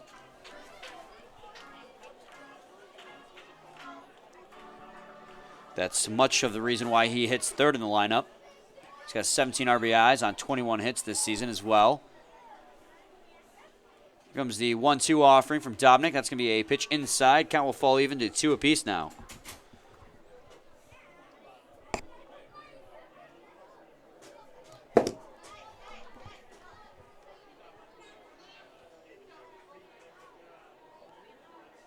The 2-2 pitch is going to be driven hard over to right field into foul territory. That's going to land on the patio over there. So count will remain even at 2 apiece as Alex Abbott will stay alive. The lights are on here at the ballpark. Sun begins to set here. The shadows begin to stretch their way across the field. Right now mostly residing in left field's foul territory. The 2-2 pitch comes in again. Another one fouled off for Abbott.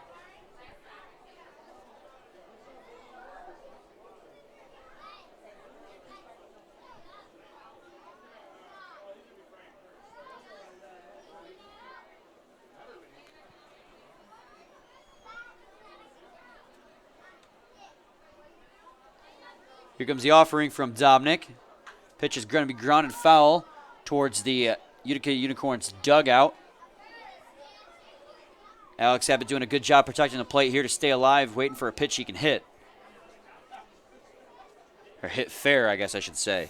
He's been hitting plenty of them.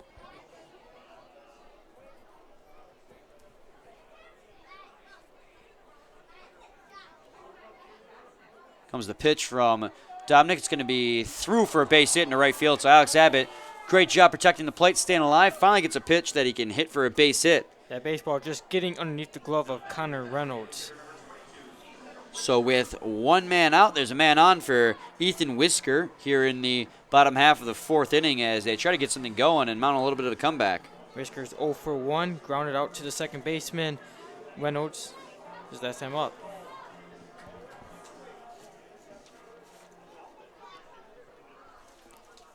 Is that just the Woolly Mammoth's second hit of this ball game?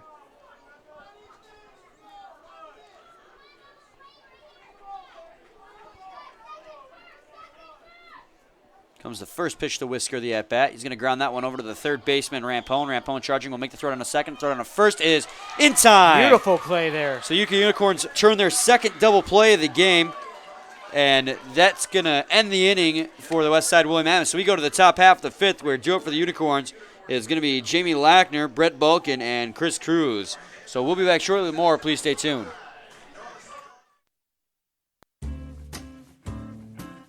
Well, I'd say Batman. Who's your favorite superhero? Batman. Batman's a winner here. My favorite superhero is the Hulk. Oh, yeah. It's got to be Iron Man. Captain America. I think I like Wonder Woman. Wonder Woman? Yeah, I think she rocks. Very fitting. Yeah. I like the Hulk because he's a beast. The Hulk. My favorite superhero is going to be Wonder Woman. Favorite superhero, of course, is Wonder Woman. And back in the day, I would have gone with She-Ra. Yeah. Probably Batman. Batman. I like Storm from X-Men. Spider-Man. Iron Man. Definitely Batman. Yeah? Why? Because I look like him. My favorite superhero would be Superman. Llamo Ricardo Manuel y mi superhéroe favorito es Barney the dinosaur. Thank you. You have a great day.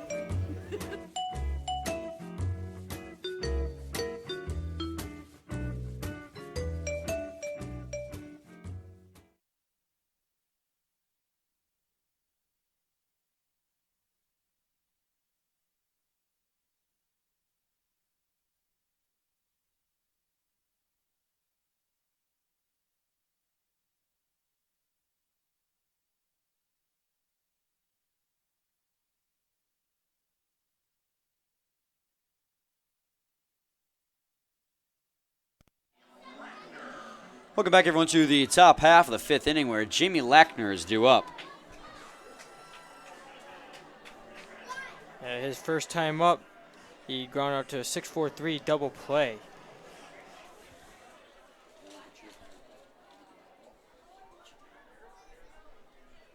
So the first pitch to Lackner is going to be a strike 0-1 now.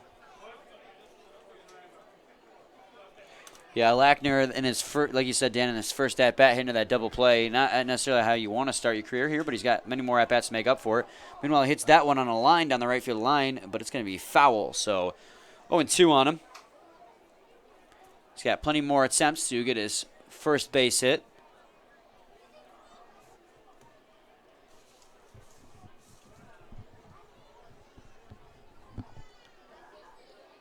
The 0-2 pitch swung on and missed there by Lackner. Or he got a piece of that one, so he'll stay alive. Looked like he missed on it from up here, Yeah, but it did. Just barely getting a piece of it.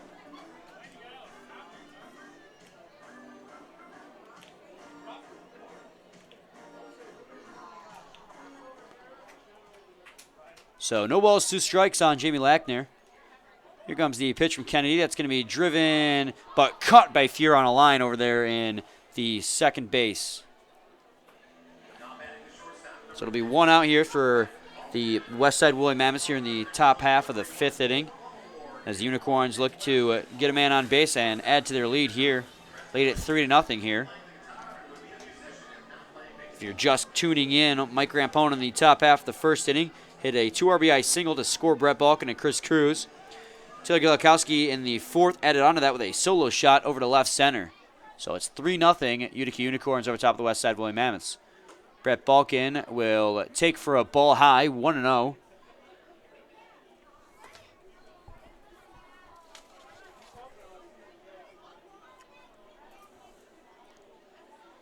Comes the 1-0 pitch.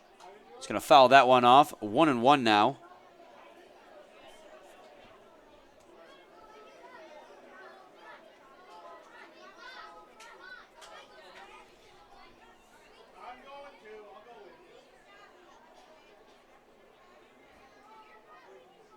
1-1 pitch is going to be skied into the air. It looks like it's in playable area. Palmer will come in, make the catch in foul territory, and that'll be 2 outs here for Sean Kennedy in the 5th inning. Brett Balkin still hasn't registered a hit in today's ball game. He has walked, however. So let's see if he can get one later in today's ball game as Chris Cruz will step in now. Cruz is an all-star, and you'll see him in tomorrow's home run derby as well.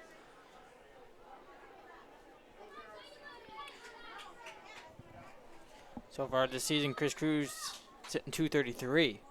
He has 5 homers. That pitch misses inside as Cruz has to spin out of the way of that one. He hit a double his first time up today. That was off the wall in right field. But then ground out to the shortstop, Jeff Smith, his last time. So that's going to be a strike 1-1. He actually popped up behind the mound to Jeff Smith over there. I recall because he hit that one straight up in the air, as that's going to be a ball 2-1.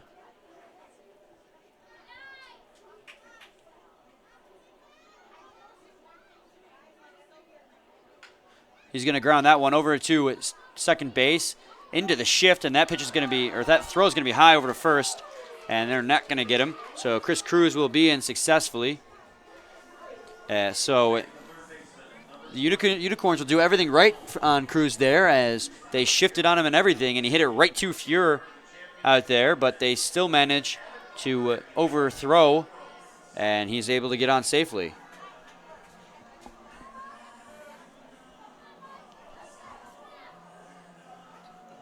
Rampone, his last time up, flew out to the right fielder, Alex Abbott, but his first time up got things going for the Unicorns on the board with a 2 RBI single. Pitch will miss high, 1-0. Yeah, Dan, Mike Rampone got things going for him. And he's one of the reasons why they have the lead so far, coming up big in the top of the first inning. Not wasting any time taking the lead, as that's going to be another ball high, 2-0. Mike Rampone, being Steve's pick for player of the game, is off to a hot start.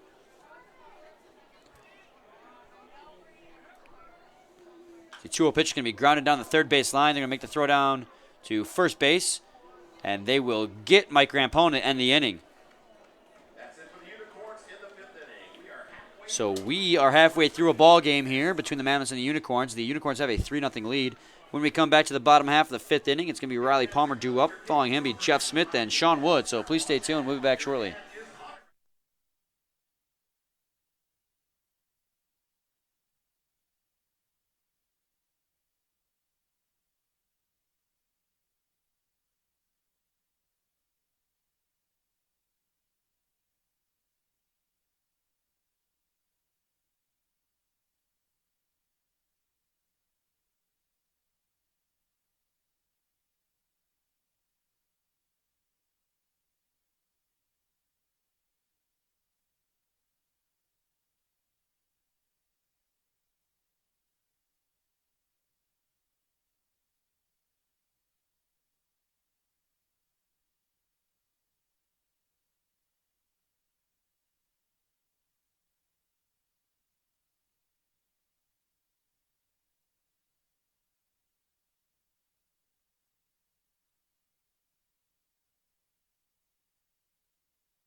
Welcome back, everyone, to the bottom half of the 5th inning, where due up for the Westside Woolly Mammoths is Riley Palmer.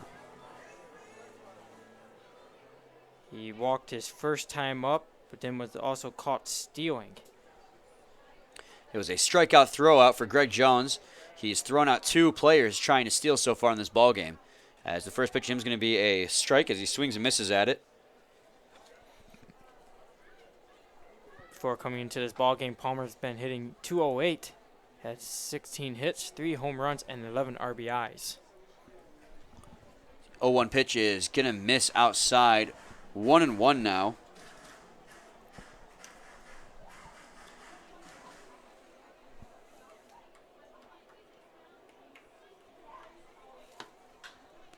As that's going to be hit for a base hit into right field.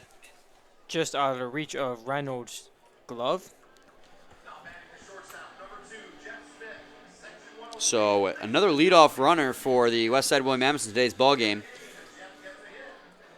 That's the 3rd time so far in today's ball game they've done so, but they still have yet to bring a runner on to score. They trail 3-0 here in the bottom half of the 5th inning. Jeff Smith, his first time up, struck out, and like we've been saying, Brian, he's been frustrated with his appearances. That pitch to Smith is going to be high and inside, 1-0.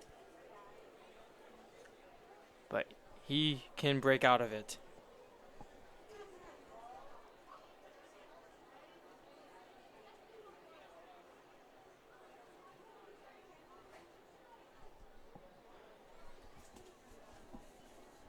The delivery from Dominik is swung on and missed as Smith chases a pitch outside the zone. 1-1 now. He's got a runner at first base with no outs. If there's any time to break out of the slump, it'd be now. Opportunity to move your player up in a scoring position. Before coming to this ball game, he's been hitting .221, 17 hits and 9 RBIs.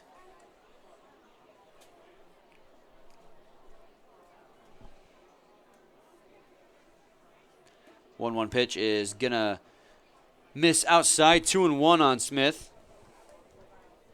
Dominik doing a very good job of the mound for the Utica Unicorns so far today, giving up only 3 hits and walking 2 batters. He also has 4 strikeouts.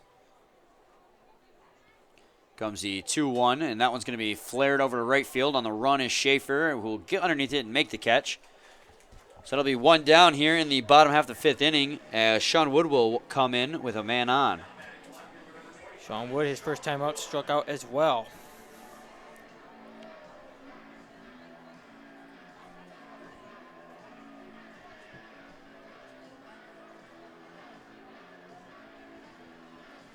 Wood still looking for his first hit of the season with the Westside Woolly Mammoths. He's only been on base due to a walk. When these two teams met last Saturday, Dan, Wood struck out 3 times and popped out to Connor Reynolds at second base. So he's going to fly that one into the air.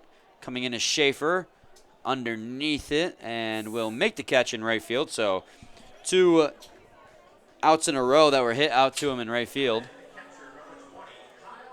So now Kyle Hamner will step in with 2 outs here in the bottom half of the 5th inning, and he also Riley struck Palmer out down his there first first time up as well. Yeah, he struck out looking. Randy Dominik today, like you mentioned, Dan, has 2 strikeouts. 2 of them were swinging, and two of them were looking. Hamner, before coming in this ball game, was hitting .268, has 15 hits and 6 RBIs. No home runs for him yet on the season. Comes the first pitch to him. Going to throw it on to first base, try to get him down at first, but he'll get back in safely. But there's plenty of time to get a home run. A lot of season left to play. Yep. Sure he wouldn't mind getting it here. I'd cut down on this team's deficit, make it 3-2.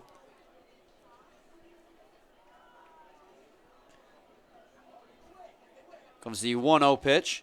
That's going to be in there for a strike. 1-1 now on Kyle Hamner.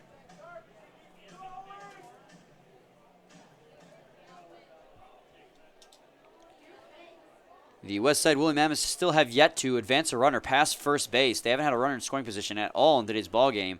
We're already in the bottom of the 5th. As the 1-1 pitch swung on, missed by Hamner. A big grip there. And it'll be 1-2.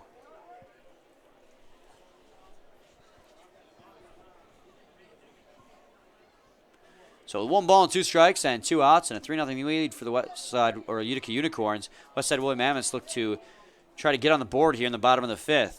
They have been unsuccessful so far. So here comes a pitch from Dominik. He's going to ground that one over to the second baseman, Reynolds. They'll get the force out at second to end the inning. So after 5 innings of play, we go to the top of the 6th, where due up for the Utica Unicorns will be Taylor Gala Kowski, Brendan Schaefer, and Greg Jones. So we'll be back shortly with more. Please stay tuned.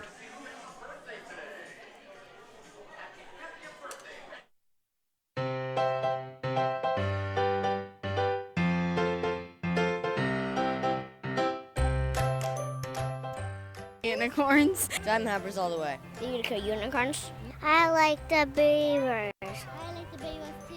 I would like to see the Woolly Mammoths at the Star game. I want to see the Diamond Hoppers at the All-Star game. Because they're green, and green is my favorite color. The baseball team.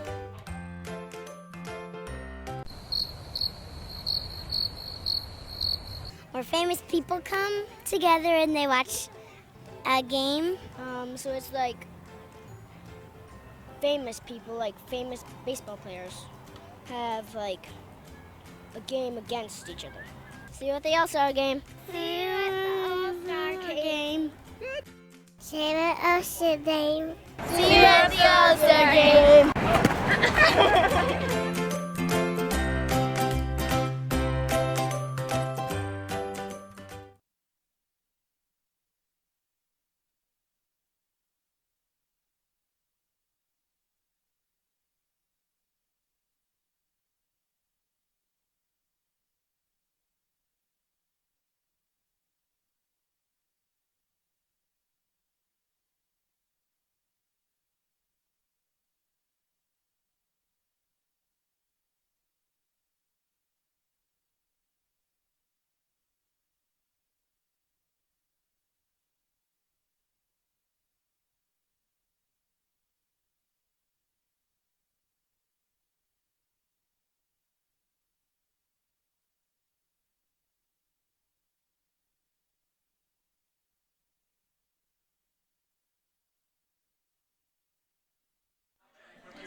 Welcome back, everyone, to the top half of the 6th inning, where Taylor Gala Kowski is set to lead it off.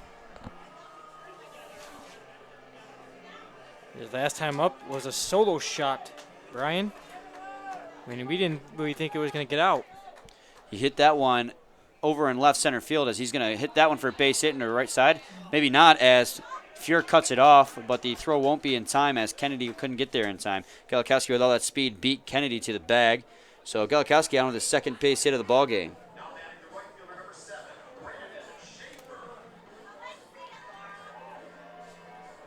Now Schaefer will be up. He flew out to the left fielder, Sean Wood, his last time up. 0 for 2 today as well. Brendan Schaefer, Dan, has just 1 hit on the season. We've mentioned it already, how it's that home run in his first at-bat here. As he skies that one over to right field, Abbott in. Will have to come almost all the way to the infield to make that catch, as that'll be 2 up, 2 down, or 1 up. Well, 1 out here in the top half of the 6th, as I quickly forgot Gala Kowski reached safely.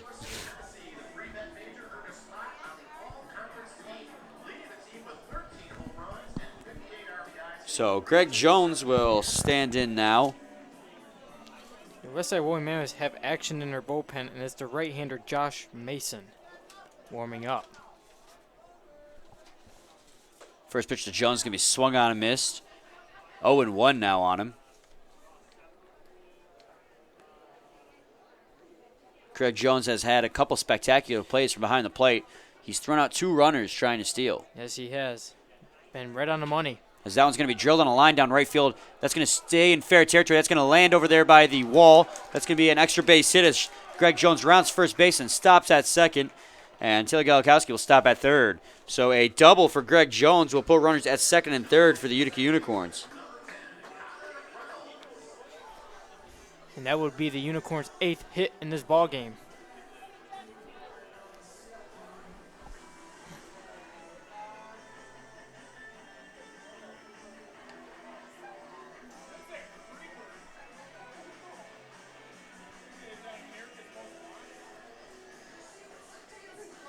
So Connor Reynolds will come to the plate. Shane McCaddy is coming out to the mound to meet with Sean Kennedy.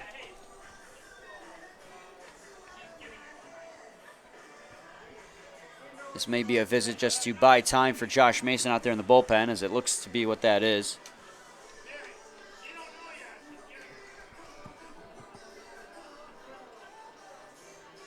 Sean Kennedy so far today has given up 8 hits in 5 1/3 innings pitched, and out comes the umpire to break up their little meeting.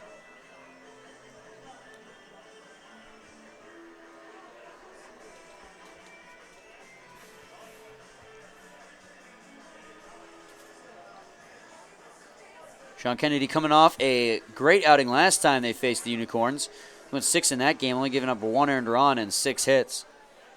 Not as lucky today, giving up 3 earned runs and 8 hits in 5 2/3. But if he can get out of this inning here without giving up an earned run, he'll still have a quality start. But now he's got a little bit of trouble on his hands. He's got runners at second and third with 1 out. As a swing and a miss there from Reynolds will make it 0-1. Reynolds in this ballgame has 2 hits already. Both were singles.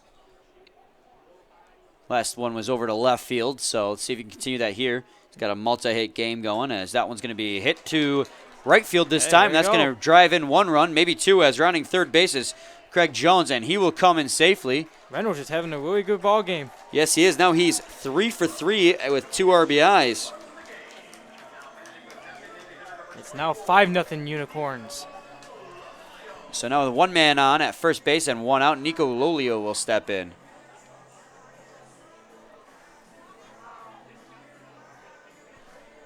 Lolio, his last time up, struck out. Struck out looking at that. He's 0 for 2 and so far in today's ball game. A swing and a miss there from Lolio will make it 0-1 on him. If I recall correctly, he swung and missed at the first couple pitches and then watched as the third pitch went by him.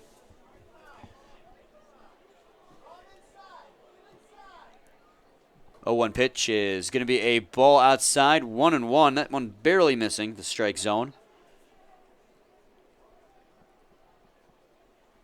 It's really turned into a beautiful evening here at Jimmy John's Field, Dan. Yes, Brian. After the scary start, as that one's going to be skied high in the air.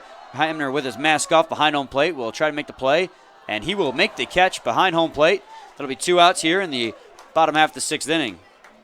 Hamner just getting underneath there. He had a backstop. The fans were standing hoping they'd get the ball, but it stayed in the playable territory.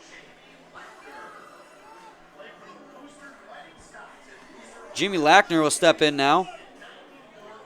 Here comes Shane McCaddy, and that's going to be it for Sean Kennedy.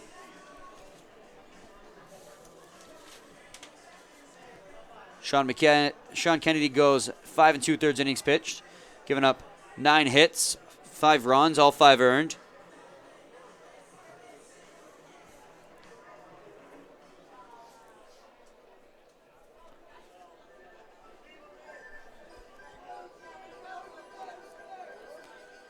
He will walk just 1 batter and strikes out 1. He gave up 1 home run today as well. So not the ideal start he was looking for to follow up his great start last time. It's kind of been the story of Sean Kennedy so far this year. It's been a good start, then a bad start. Been back and forth. That's why his ERA is up there around 5. He's similar. This is going to be a bold comparison, but he's a lot like Justin Verlander this year. They both have great stuff, but Verlander just has 1 game where he'll be lights out, and the next game he'll get hit up. So let's hope Sean Kennedy ends up turning into 2011 Justin Verlander instead of 2015 Verlander. You got that right, Brian. So Josh Mason will come to the mound, Denton. Yeah, we've seen him already a couple times already this season.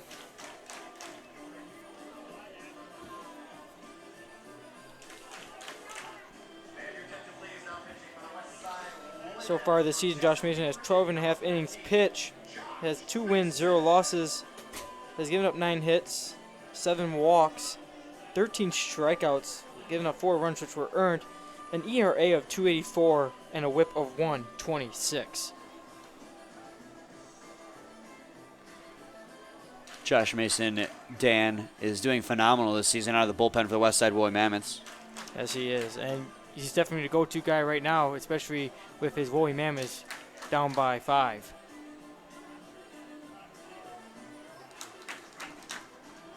But what a game Connor Reynolds is having, Brian.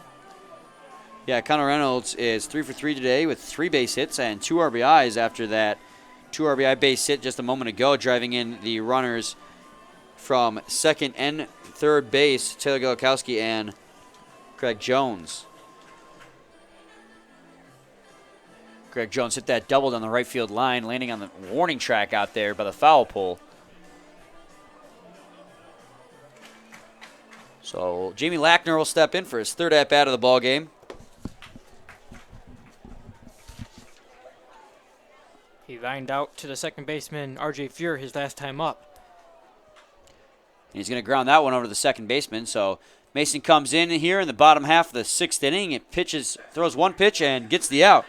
So we will go to the bottom half of the 6th inning. We're due up for the Westside Woolly Mammoths is going to be Joe Farrell, R.J. Fuhr, and Ken Blackstone. The Unicorns tag 2 more on thanks to the 2 RBI single from Connor Reynolds. We'll be back shortly with more. Please stay tuned.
Welcome back, everyone, to the bottom half of the 6th inning. Brian Fisher and Dan Dobler with you here as we bring you this Friday evening game between the Westside Woolly Mammoths and the Utica Unicorns.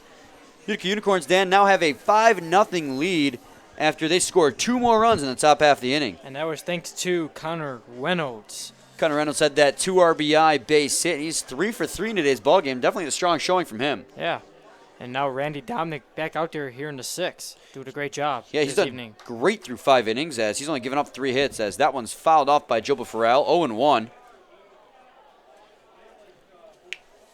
case you're just tuning in, the Utica Unicorns have scored 5 runs today. That started off in the first with a 2 RBI single from Mike Rampone as the 0-1 pitch is going to be a ball, 1-1. Appealed on the first, said he did not swing.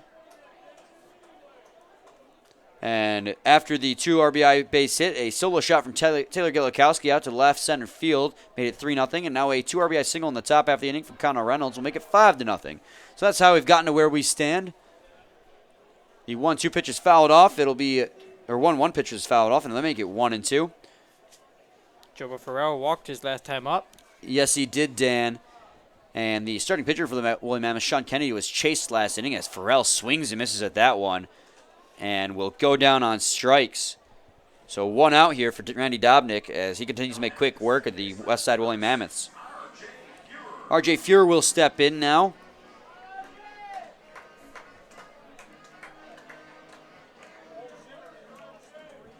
R.J. Fuhr so far today is 1 for 2 with a base hit back in the first inning. Hit to a fielder's choice, however, in the third, so he's reached safely both times. Sean Kennedy, like I was mentioning, Dan, was chased after 5 2/3, giving up 9 hits and 5 earned runs.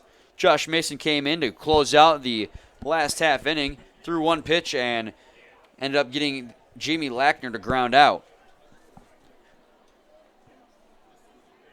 Comes the 1-0 pitch to Fuhr. It's going to be a pitch outside the zone. Actually, it gets away from Jones, but with no men on, no harm done. 2-0 now on R.J. Fuhr. Fuhr was my pick for player of the game, Dan. You know what? I don't blame you. I mean, he's been getting going with his hitting. Yeah, he's got a base hit already. He reached safely twice, like I was mentioning. Although I have to say Steve's player of the game so far has got the lead with that 2 RBI single being Mike Rampone. 2-0 pitch going to be inside. 3-0 now on Fuhr. Before coming in tonight's ball game, R.J. Fuhr was hitting 185, had 10 hits and 3 RBIs. And he's more noticed on getting on base because of walks. As that one's going to miss high, and there's going to be a walk there, Dan. Yeah, that would be now his 14th walk. And you know, Dan, I was mentioning before the game just how much R.J. Fuhr's vision at the plate has improved. And again, you see it there. Not only is he seeing the ball better as a hitter, but he's seeing the ball better, and he just knows what pitch to lay off of. Yes, he does. Obviously, that's a hitter thing as well. It was just misspoken. But he is getting not only more hits, but he's been walking a ton, and that's going to help your batting average too. So he's not getting a ton of hits still, but his total number of at-bats are down because he's walking so much as well. So he's now still 1 for 2, but he also got on base because of a walk. He's just seeing the ball so well now as Kent Blackstone fouls that one off. 0-1 on him. Yeah, he's a very patient hitter as well. And that's why I picked him as player of the game for me, just because I know how much he's improved at the plate. Kent Blackstone in tonight's ballgame has been 0 for 2, struck out his first time and ground out to the first baseman, Jamie Lackner. If I recall correctly, that one's going to be outside, 1-1. Or I don't recall correctly because I was about to bring up when Sean Kennedy covered first base. Yeah. That was when Greg Jones grounded out. So I'm glad I caught myself.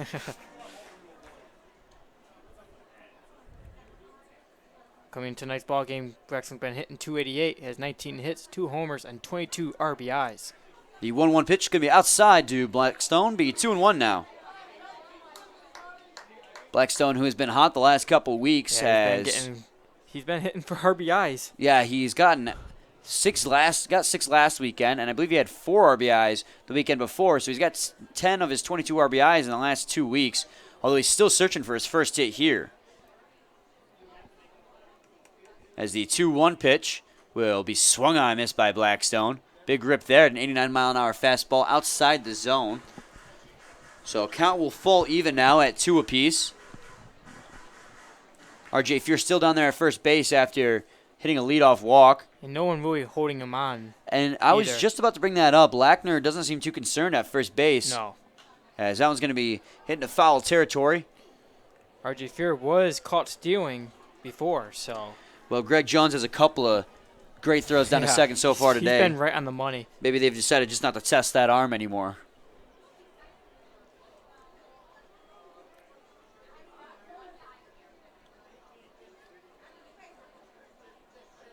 Here comes the 2-2 pitch from Dominik. That was going to be skied over to left field. On the run is Gala Kowski, going to be called off by Balkin, who will make the catch running over from the shortstop position. So Alex Abbott will step in now, Dan. Yeah, he had to hit his last time up. And then his first time flew out to the center fielder, Chris Cruz. Alex Abbott. 1 for 2 in tonight's ball game. Alex Abbott is known for hitting 2 grand slams with his high school team back, obviously, in his high school days in the same game. Wow. If they managed to do that here, they'd be leading 8-5 as he swings and misses at the first pitch offered there. 91-mile-an-hour fastball he just couldn't catch up to. 0-1. Coming tonight's ball game, Alex Abbott was hitting 273, had 21 hits, 5 home runs, and 17 RBIs.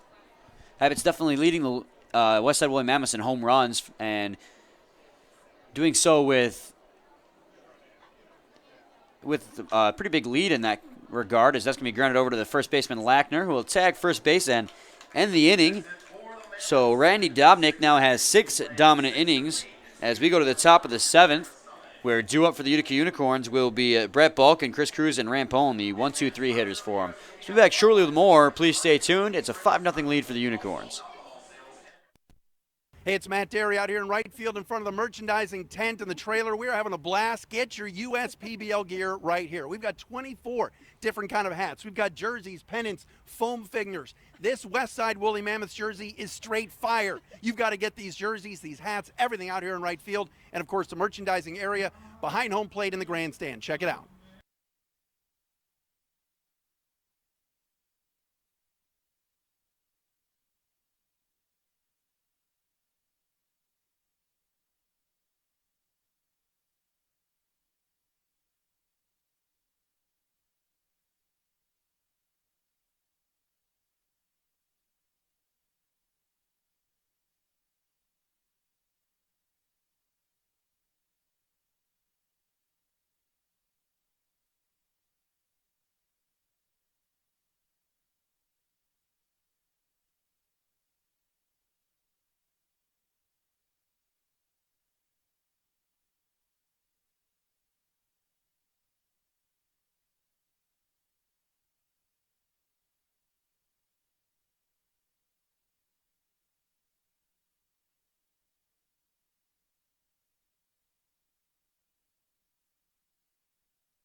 Welcome back, everyone. Top of the 7th inning. Brian Fisher and Dan Dobler with you here as the Utica Unicorns currently lead at 5-0 over the Westside Woolly Mammoths. All those RBIs coming courtesy of Mike Rampone, Taylor Gala Kowski, and Connor Reynolds. Here was the first pitch to Brett Balkin as Josh Mason is out there for his first full inning of work. 1-0 on him. Josh Mason throwing just one pitch in the bottom half of the, or top half of the 6th inning to get Jamie Lackner to ground out. So here comes the 1-0 delivery. It's going to ground that one over to the shortstop. Charging is Smith. Will make the throw down to first and just barely beating Brett Balkin down there at first base. And we all know how much speed Balkin has. Yeah, he never quits. No matter where he hits it, he just runs it out. So an impressive split play from Palmer down there at first base will get Brett Balkin on the run. So Chris Cruz will step in now. He's got himself a multi-hit game so far. Yeah, Chris Cruz coming tonight's ball game was hitting .233, had 20 hits, 5 homers, and 20 RBIs. And we'll get a good glance at him tomorrow in the home run derby and in the All-Star game. His first pitch to him is going to be outside, 1-0. And Dan, like I mentioned, he's got a multi-hit game going with a base hit and a double. He hit that double off the wall in right field and eventually came around to score. So he skies that one high in the air, right above the mound, and in will be Blackstone to make the catch. And that's the second time today, Dan, that Chris Cruz has had an infield pop-up. The first one catch by Smith behind the mound, this time caught by Blackstone behind the mound. So 2 quick outs for Josh Mason. I'm not even convinced. I think he's only thrown now 5 pitches. Yeah, and he's doing a great job. He's gotten 3 outs in 5 pitches and set himself up nicely here. Yes, he has. Now Mike Rampone has been busy this evening. Obviously, back in the first, getting the Unicorns on the board first with that 2 RBI single. As he takes a huge cut there at a 90-mile-an-hour fastball and is 0-1. It looks like he missed underneath that one. He's 1 for 2 tonight.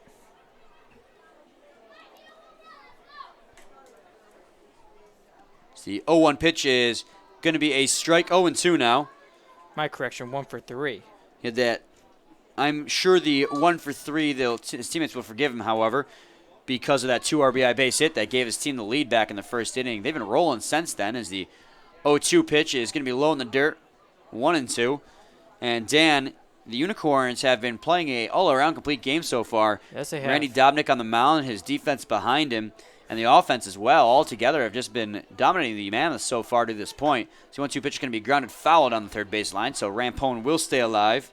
Yeah, definitely the Unicorns bullpen has been resting out there due to Randy Dominik's performance. Yeah, Randy Dominik's been doing a fantastic job so far. He struck out, I believe, 5 batters. Yeah. 1, 2, 3, 4, 5 batters, yes. He's been keeping his pitch count low, getting a lot of ground balls and pop-ups. Here comes the 1-2 pitch. It's going to be a pitch low and away. Count will fall even out 2-2. Yeah, he's only given out 3 hits. Another thing they've been doing fantastic, Dan, is just getting the leadoff man on. They've gotten the leadoff man on so far this game, and 1, 2, 3, 4 of these 7 innings. So over half the game, they've gotten the leadoff man on, and that's helped them tremendously when scoring runs, as that one is skied into foul territory down the right field, and that'll land on the right field patio, and it'll remain 2-2. Just a great crowd on hand here this evening at Jimmy John's Field. Yes, Dan, Friday night, I imagine, they announced over the PA that for tomorrow's All-Star game, they it's only gonna be have packed, I think. They only have 200 tickets left.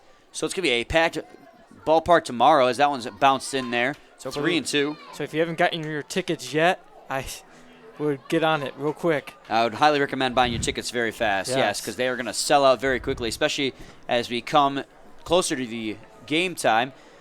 There's a lot of fans that prefer to buy them straight from the box office here, so you're going to want to get here early if you have any chance at getting one, as the 3-2 pitch is going to be in there for a ball there, appealed on the first, so he didn't go, so Mike Rampone's going to get on with a 2-out walk. And Dan, looking at my score sheet here, a little bit of a fun fact is every single inning, except for one, where the Unicorns have gotten the leadoff man on, they've scored. In the first inning, Brett Balkin walked, and then Mike Rampone brought him around to score. Taylor Gala Kowski hit a leadoff home run in the fourth, and then in the 6th inning, where Gala Kowski hit an infield single, Calner Reynolds brought him in with a 2 RBI single. And speaking of Gala Kowski with that solo home run, he's up right now, and he's 2 for 3 in this ball game. He's come around and scored twice, obviously one because of the solo shot out to left center field. If you can see out in the center field, you have that little the height difference in the wall. Where the left field wall stops and the center field wall begins, it dips down in height a little bit. Yes. He hit right on that corner on the left field wall as the 1-0 pitch is going to be in there for a strike, 1-1. The way that baseball was hit, we didn't even think it was going to get out. But obviously hit in the perfect spot. We'll hit the top of the wall, and traditionally the top of the wall does count as a home run, so I was just waiting for the umpire's official call, but we have seen stranger things, so that's why I wanted to wait before officially calling it a home run, as that's going to be a throw down to first. I remember one time earlier in the season, can't remember who it was, but they hit a home run off the top of the wall, and it bounced back into play. Oh, yeah. And I called it a home run. Yep. The umpire said it was a double, then there was a meeting of the minds, and they called it a home run again. Man, I wish we could remember who that was, but yeah, I remember that. Going to be a ball outside to Taylor Gala Kowski. I think it happened a month ago. About that long ago, yeah. So the 2 balls, 1 strike on Gala Kowski with 2 outs here and a man on. Just going to fly that one into foul territory. Go 2-2, count will fall even.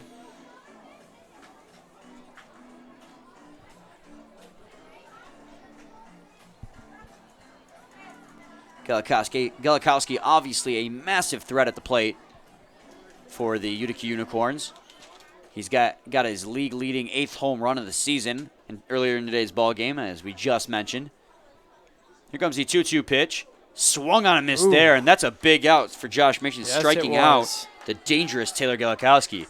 So we will go to the bottom half of the 7th inning, where due up for the Mammoths is Whisker, Palmer, and Smith, the 4, 5, 6 hitters for him. The Unicorns still lead it 5-0, and it's 7th inning stretch time here at Jimmy John's Field. So stay tuned for more.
Welcome back, everyone, to the bottom half of the 7th inning. The Westside Woolly Mammoths come in here with just 9 outs left in this ball game. They got to start a comeback sooner or later. They are trailing 5-0 here with Ethan Whisker set to lead it off. Randy Dominik back on the mound for the Unicorns, and he's been amazing tonight, Brian. Yes, he has. He's only given up 3 hits so far in 6 innings of work, and he's out here for the 7th inning here. And it's not often we see a pitcher go into the 7th inning. Most of the time here in the USPBL, starting pitchers are done after 6 if they make it that far. So it's great to see him get there. It's probably going to have to be a quick inning out of him, I imagine. I see a little bit of throwing over there in the Unicorns dugout. I'm sorry, bullpen.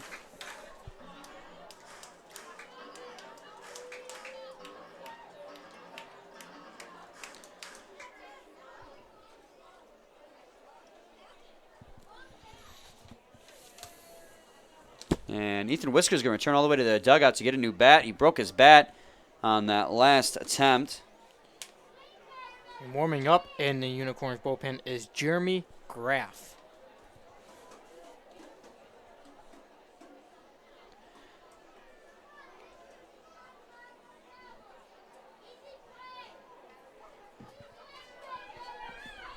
So Ethan Whisker will step back into the batter's box. Dan, you previously mentioned how he's 0 for 2. He hit into a double play his last time up, as that one's going to be hit to the shortstop, Balkin. Balkin will field it and make the throw down to first, and that'll be the first out of the inning for Randy Dominik. So Dominik continues to make quick work of the Westside Woolly Mammoths here.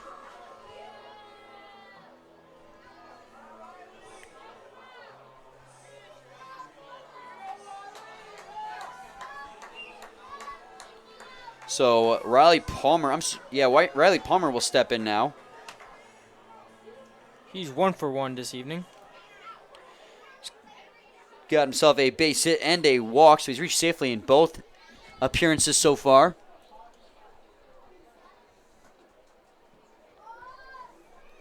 Coming into tonight's ball game, Palmer was hitting .208, has 16 hits, 3 home runs, and 11 RBIs.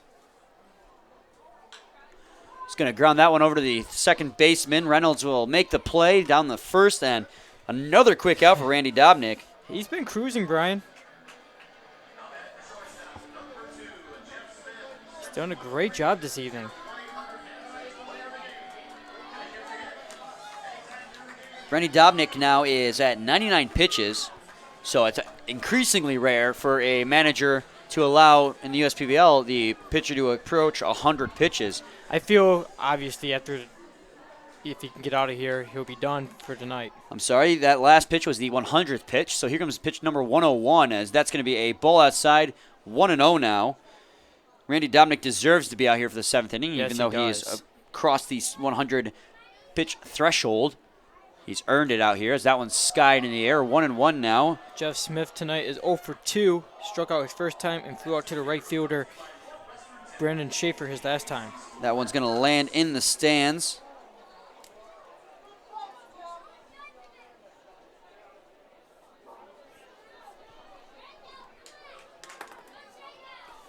A great split as well for Dominik, as that one's in for a strike, 1-2 now. And he didn't like the call. Smith does not agree on the call. He thought that one was a ball. Dominik has thrown now 66 strikes and 37 balls today. 2/3 of his pitches have been strikes. Phenomenal. That one's going to be grounded over to the first baseman, Lackner. And that's going to be a 1-2-3 inning for Dominik, and he goes 7 innings strong. Amazing night for him. Over 100 pitches, wow. 2/3 of which have been strikes. So a great game from him. He been amazing tonight, and I think he's going to continue it in the second half as well.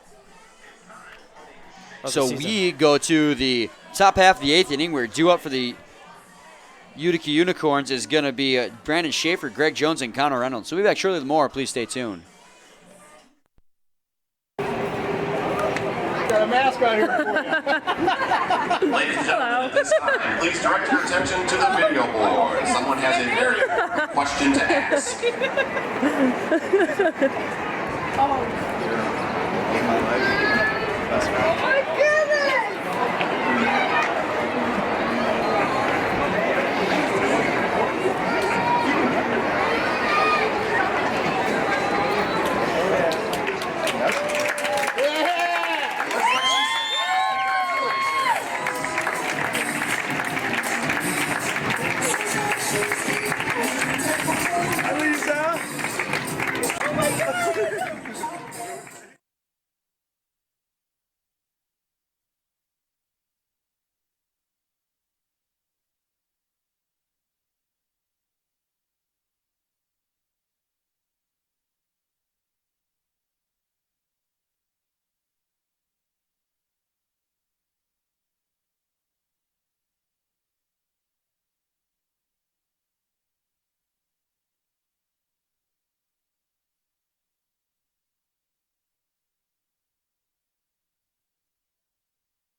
Welcome back, everyone. Brian Fisher and Dan Dolber with you here, bringing you this Friday evening game between the Westside Woolly Mammoths and Utica Unicorns. Westside Woolly Mammoths currently trail it 5-0 as Utica Unicorns come up to bat.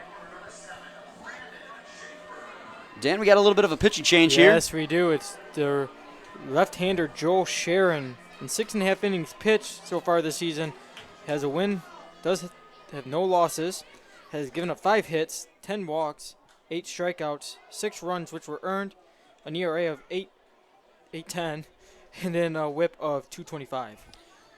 Josh Mason goes 1 1/3 inning pitch, Dan, and he does a great job in relief. He only walked 1 batter, gave up no hits, obviously no earned runs either, and struck out just 1 batter. So good job by him after coming in relief of Sean Kennedy, who gave up 5. So 0-2 quickly now on Brandon Schaefer here in the top of the 8th. 0-2 pitch going to be grounded down the right field line. Be 0-2 still as that one went foul.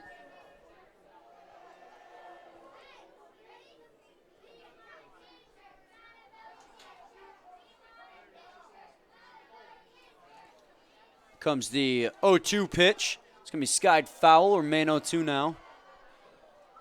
He's going to land on the roof of the grandstands.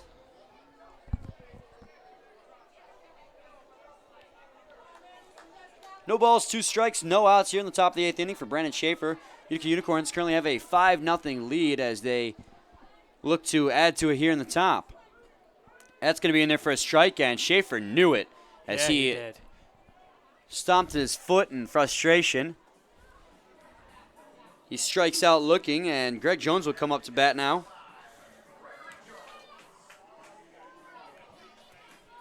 He had a double his last time up.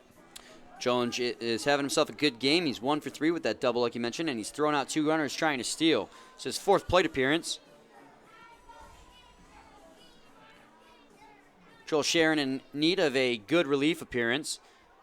As you mentioned, Dan, he's got quite a high ERA so far.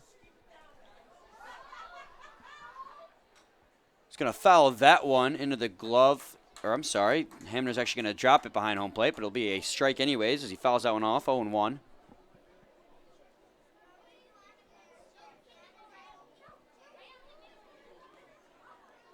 Dan, July 9th, Sunday, is going to be superhero night here at Jimmy John's Field. As the 0-1 pitch comes in, that's going to be high and inside, 1-1. Last night we talked about our favorite superheroes. I settled on Shazam, DC superhero. Who was it you said was yours? I was between Spider-Man and Superman. Well, in preparation of superhero night, tonight let's change the subject a little and make it, who's your favorite villain? As that one's going to be strike 1 and 2. You asked me that. I want to ask you first.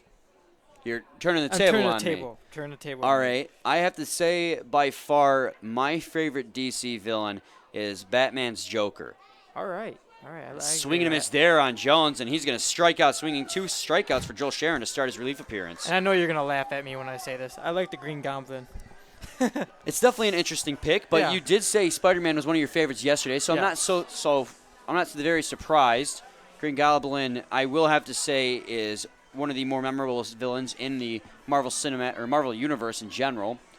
Green Goblin was played very well by William Dafoe in the Spider-Man Tobey Maguire movies. Probably one of his best performances so far. He just really oozes villain, doesn't he? Yes, he does. As that's going to be a strike, 0-1. And another thing is about Spider-Man, I'm excited to see the new one, the Homecoming. We mentioned last night how I said that Peter Hahn is my favorite Spider-Man to this point because, 1, he looks like a high school kid, and 2, he acts like Peter Parker would, being a massive nerd. As that's going to be a strike 1 and 2 now on Reynolds. But I picked the Joker as my favorite villain just because he's such a memorable villain. Yeah. That's the thing about Marvel villains. I feel like so many of them aren't very memorable, as that's going to be a strike. Now it's 1 and 2 on Reynolds. But Joker's definitely the one.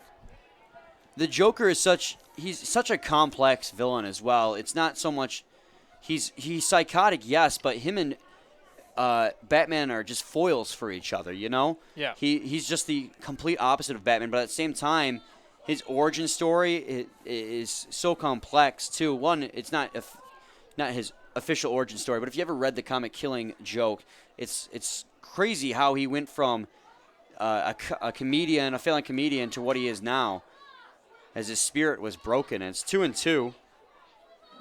I feel like there's so many layers to that character, and him and Batman have just had such a back and forth for so long. It's been, who knows, might even continue. So the 3-2 pitch is swung on and missed by Reynolds. And strikes out the Joel side. Sharon, strikes out the side here in the top of the 8th inning in order as well. So we go to the bottom half of the 8th inning where the Westside Woolly Mammoths are going to have Sean Wood, Kyle Hamner, and Joba Farrell coming up to bat, the 7, 8, 9 hitters. We'll be back shortly with more. Please stay tuned.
Welcome back to the bottom half of the 8th inning between the Westside Woolly Mammoths and Utica Unicorns. Brian Fisher and Dan Dobler with you here. And Brian, we have a pitching change for the Unicorns. We do. Randy Dominik's day is finally done. He was an amazing tonight, wasn't he? Yeah, he goes just over 100 pitches with 7 innings, giving up only 3 hits and no earned runs. Just a fantastic outing for him, any way you slice it. 2/3 of his pitches were strikes. Over 60 of them strikes, a little bit over 30 were balls, as that's going to be a strike on the inside edge. 0-1 on Sean Wood now. And now doing the pitching on the mound is Jeremy Graff, and this will be his second appearance. He's only pitched one inning so far. As that's going to be driven foul down the first base line. He's got a 0-2 unique now. pitching style, Brian. He's got that little sidearm at the very end. Yeah, he does, Dan.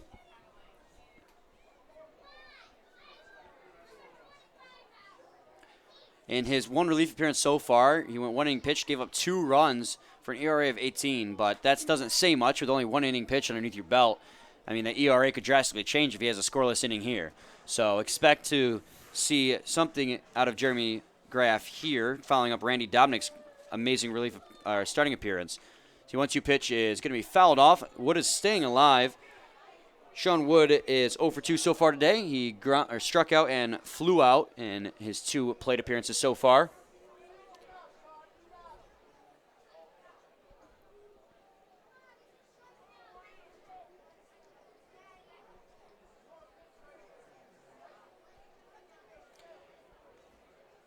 One-two pitch is going to be high for a ball. Count will fall even now. 2-2 on Sean Wood.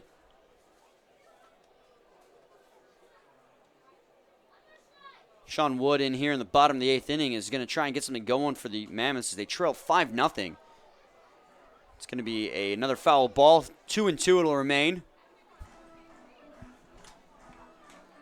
Yes, the Woolly Mammoths have only got 3 hits in this ball game, so If they want to come back in this game, they have to get some more. If they want to come back, now's the time. With Randy Dominik off the mound and a new pitcher, you have a chance to really get something going. As Sean Wood swings and misses and goes down on strikes. It looked like a late swing there from Sean Wood. Yeah, it looked like he hesitated just a second too long on whether or not he wanted to swing and was just late to the party. So he'll go down on strikes, and Kyle Hamner will step in.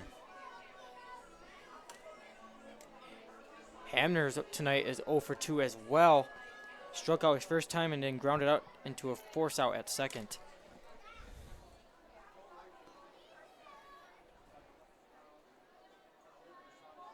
It's going to be a ball 1-0 on Kyle Hamner. Coming into tonight's ball game, Hamner was hitting .268, 15 hits, and 6 RBIs. It's going to be a ball way outside. It's going to get away from Jones, but thankfully, no one on base, so no one can move up.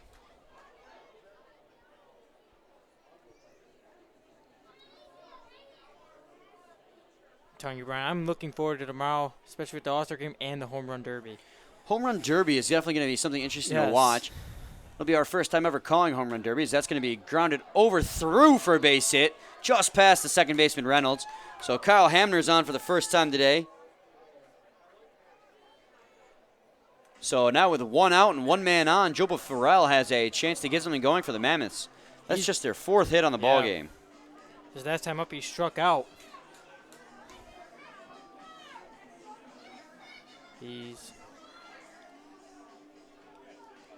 been hitting right now 164. It's 12 hits, a homer, and 4 RBIs.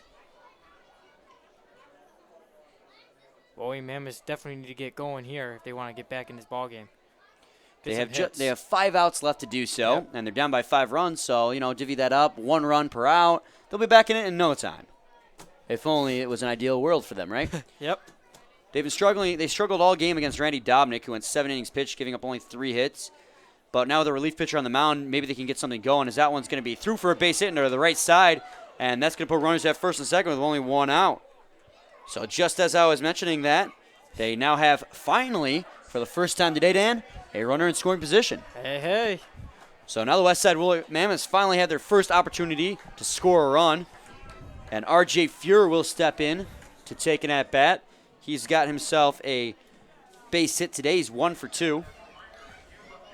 Catcher Greg Jones going out there to calm Graff down a little bit after getting back-to-back hits off of him.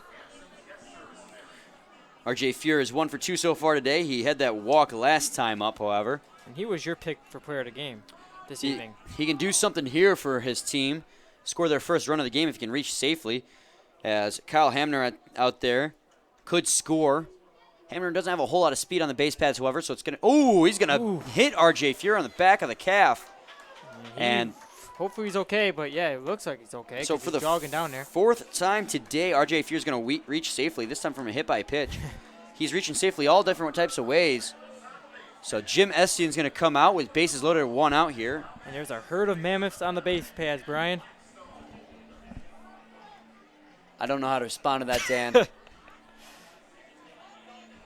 I was looking for a response.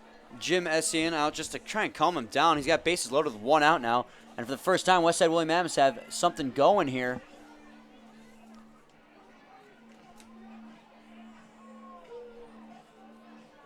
Utica Unicorns have 5-0, but for the first time today, they feel a little bit of a sweat going down the back of their neck. As a bases loaded situation with 1 out here in the bottom of the 8th threatens to blow their shutout, as a first pitcher, Kent Blackstone's going to be a ball high, 1-0. Kent Blackstone may be 0 for 3 today, Dan, but if anyone could break this tie, I feel it would be him, because he's on quite a hot streak these past couple weeks. He is. Comes a 1-0 pitch. That's going to be inside, 2-0 to him now. Last week he had, 3 RBIs, 4 RBIs? Last weekend he had 6 RBIs in total, okay, yep, 2 total. 3 RBI games, and the weekend before that he had 4 RBIs. So he's got 10 of his 22 RBIs given the last couple weeks. Comes the 2-0 pitch. It's going to be a pitch inside, 3-0 now to Kent Blackstone. Last thing that Graff wants to do here is walk in a run to break the scoreless, the shutout for the Unicorns. It's definitely getting interesting here in the bottom half of the 8th. Comes the 3-0 pitch to Blackstone. That's going to be in the strike zone. A 3-1 count now on Blackstone. Blackstone has runners at first, second, and third. Kyle Hamner led things off with a base hit. Then Farrell had a base hit, and Fuhr was hit by a pitch. But Blackstone is going to take another strike. 3-2 now. Let's see what happens here. Who wins it? Here comes the 3-2 pitch from Blackstone. That's going to be outside, and that's going to walk in a run. And for the Mammoths finally get their first run of the ball game, thanks to a bases-loaded walk to Kent Blackstone. Alex Abbott will step in now as Jim Essian will come to the mound. I believe that might be it for Graff. I agree, too. And it looks like it will be. So not the pitching performance Graff wanted this evening. Giving up a run to the Woolly Mammoths. And with all three of the base runners being inherited by the next relief pitcher coming in, he could see up to 4 innings or 4 earned runs in just 0.1 innings pitched. And that's not good at all. Definitely not what he wanted.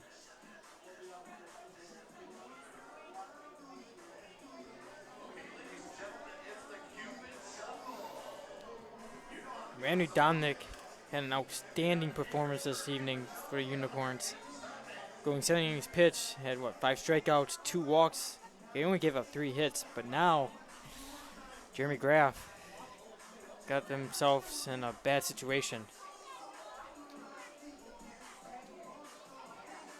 Let's hope the Unicorns can maybe get out of this inning. Unicorns are definitely going to want to get out of this inning because the tying run is coming up to home plate with only 1 out here in the bottom of the 8th. They had a dominant 5-0 lead all the way through the first 7 innings where Randy Dominik was on the mound. But now with the relief pitching in, things have gotten a little bit dicey for him for the first time. They still have a 4-run lead, Dan, but with bases loaded and 1 out, things could change in a hurry here if, let's say, Alex Abbott hits a home run. And now on the mound for the Unicorns is Cody Brown, and I believe he's making his first appearance here in USPBL. It is, Dan, as he is new to the league just today, so he'll make his first plate appearance ever with the Utica Unicorns. And Dan, I'm sorry, with correction, Cody Brown is a pitcher. I was about to say he was pinch hitting for Alex Abbott. I was going to question why they would do that, but he is a relief pitcher for the Utica Unicorns, and this is his first opportunity. And what a heck of an opportunity to throw him into, Dan. Yeah, it is. It's got to be nerve-wracking, but then again, if you do it right and you get out of here without giving up any runs, that's amazing. It'll be a heck of an outing for Cody Brown if in his debut he can work out of a bases-loaded jam with coming in with 1 out.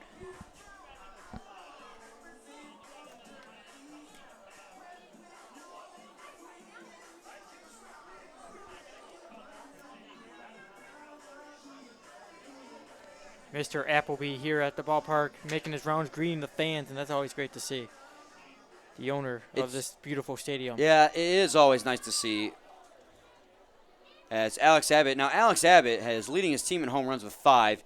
This is a precarious predicament that the Utica Unicorns find themselves in. Bases loaded with 1 out, and Alex Abbott is up to bat as the first pitch. He sees he's going to drive down the right field line. That's going to get down. That's going to be an extra base hit for Alex Abbott. That's going to drive in 1 run. Here comes the second one, and that's going to be a 2 RBI double for Alex Abbott. So just as I was saying, he was the one you want up to bat. Yes.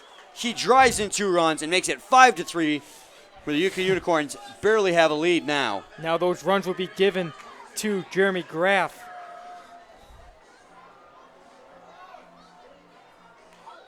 So a 2 RBI double for Alex Abbott will make it 5-3 here in the bottom of the 8th. And all of a sudden, it's a close game between the Unicorns and the Mammoths, and they still have runners at second and third. Still only 1 out in this ball game. Ethan Whisker up to bat. He's 0 for 3 today, all 3 ground outs. That's going to be a ball high, 0-1 now. Or a 1-0 now, I'm sorry. So just as I'm about to say, Alex Abbott for the Westside Woolly Mammoths is the man you want up to bat with those 5 home runs. He hits a line drive double down the right field line. 1-0 pitch is going to be away, 2-0.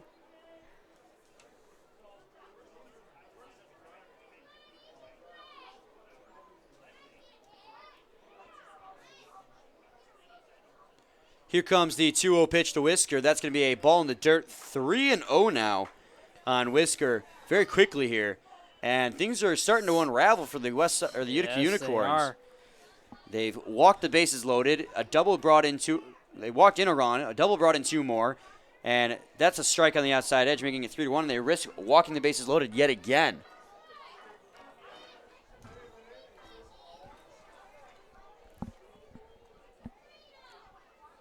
The 3-1 delivery is going to be grounded over there down to first base. They're going to get the runner at first, but that's going to score another run and make it a one-run ball game as Worcester grounds into an RBI. When we thought this game was all Unicorns, it's now turning into a ball game. Yeah, it's 5-4 now in the bottom of the 8th. And Dan, you know what I was saying? I'm saying if they exchange 1 run per out, it'd be a tie ball game. But they've doubled that production. They've gotten 2 runs per out, and with 2 outs here in the bottom of the 8th inning, it's now a 5-4 ball game.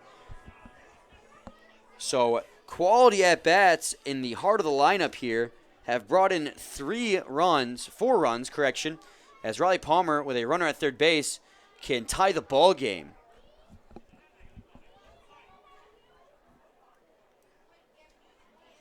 Riley Palmer so far today is 1 for 2. He's got a walk and a base hit, but most recently grounded out. The 1-0 pitch is going to be just outside, 2-0 now. So the Westside Woolly Mammoths showing good resolve here in the late innings to stay with it. And they've made it a 5-4 ball game after coming into the 8th inning trailing by 5. Swing and miss there from Palmer, makes it 2-1. So far, every earned run has been attributed to Jeremy Graff, who came in and walked in a run and loaded the bases for Cody Brown. Comes the 2-1 pitch. That's going to be skied into foul territory directly behind home plate over top of our heads, making it 2-2 now. So Cody Brown is 1 strike away from getting out of this inning and preserving the lead, albeit a very small one. Yeah, it would. Things were definitely getting interesting here. It's gotten dicey for the Utica Unicorns, yes, that's for sure. Comes the 2-2 pitch. It's going to be driven into foul territory yet again. Greg Jones takes his mask off, but it's going to land out of play. So Riley Palmer is going to stay alive to see another pitch.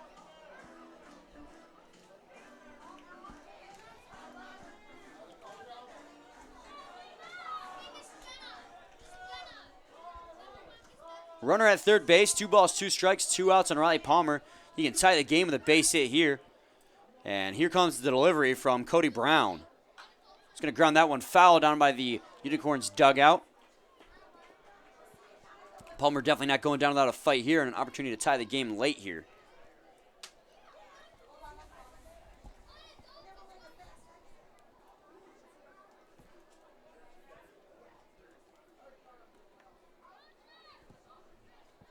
Comes the delivery for the 2-2. It's going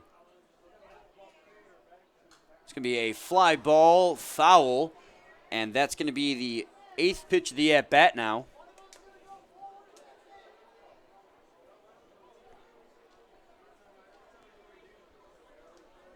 And Riley Palmer just doing everything he can to protect the plate here and give his team an opportunity to tie this ball game. He's just waiting for that one pitch that he knows he can hit.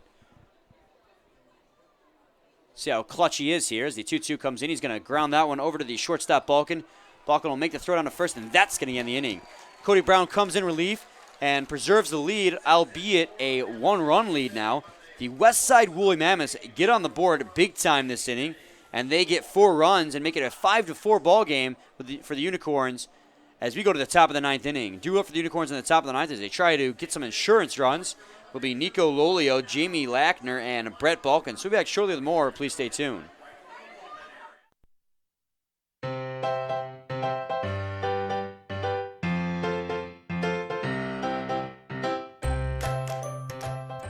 Unicorns. Diamond Hoppers all the way. The Utica Unicorns. I like the Beavers. I like the Beavers too.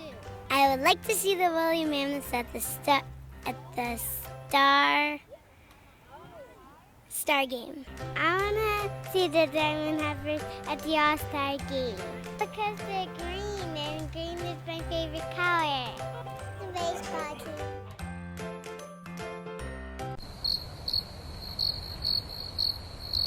Where famous people come together and they watch a game. So it's like famous people, like famous baseball players, have like a game against each other. See you at the All-Star game. See you at the All-Star game. See you at the All-Star game. See you at the All-Star game.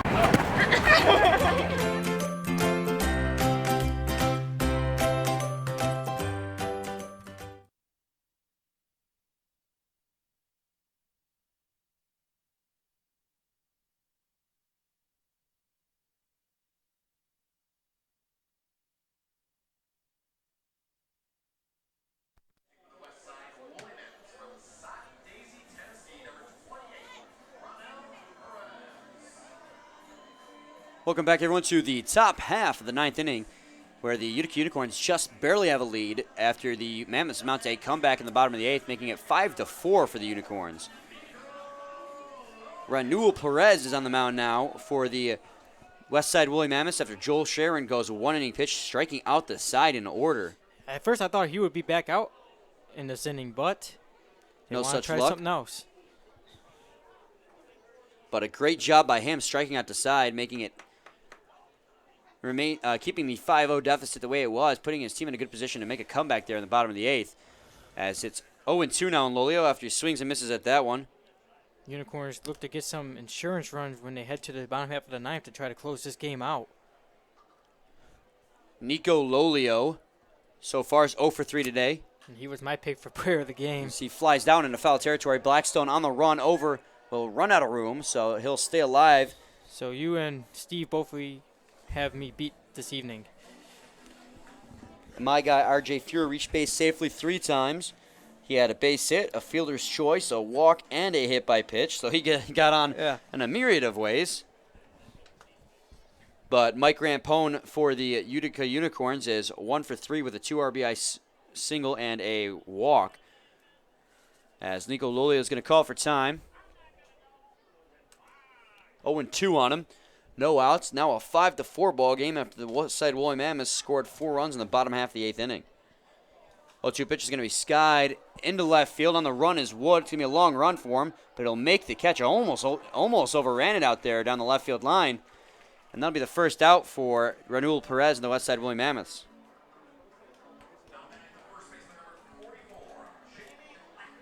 So Jamie Lackner will step in now as he still looks to get his first hit with the Utica Unicorns. Yeah, he ground out to the second baseman, RJ Fuhrer, his last time up.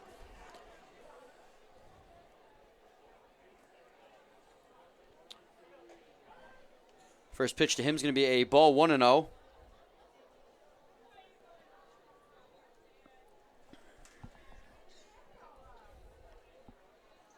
Here comes the 1-0 delivery. Oh, and Blatt goes flying out of his hands. I guess the first game jitters are still a little bit there as he lost the grip on his bat there and flung that further than he hit the ball. 1-1 on him now.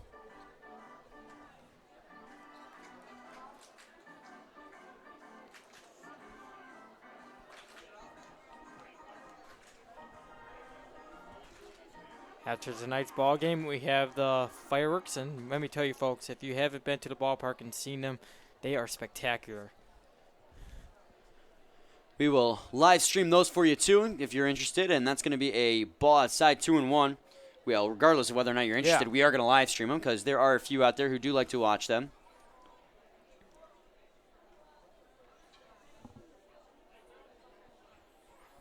Here comes the 2-1 pitch. That's going to be in there for a strike. Count will fall even now at 2 apiece. Sean Kennedy went 5 2/3 innings down, giving up 5 earned runs, so not a great outing from him. But after that, we've seen stellar relief appearances from Josh Mason and Joel Sharon, both going a combined 2 1/3. That's going to be a ground ball over to Blackstone. Blackstone charging will make the play down the first base, and that'll be 2 quick outs here for Ranuel Perez. So as I was saying, before I was so rudely interrupted by that ground ball, no, I'm just kidding. Joel Sharon and Josh Mason go 2 1/3 innings pitched. Neither of them gave up a hit, so no hits between them. 1 walk and 4 strikeouts between both of them. Joel Sharon obviously striking out the side in the top half of the 8th inning. Brett Belkin today is 0 for 3. Not used to seeing that out of him. And he had a walk in the first, but other than that, it's been nothing from him. Coming into tonight's ball game, he had the lead batting average at 377. Has 26 hits and 4 RBIs. That might switch over to Andre Clark if he fails to register a hit today, as it's 1-0 now on him. Either way, both of these guys are having a great season to start. Here comes the 1-0 from Perez. It's going to be a ball inside, 2-0 now. Definitely a great first half. Because I forgot tomorrow's the All-Star game, so then after that would be the second half of the season.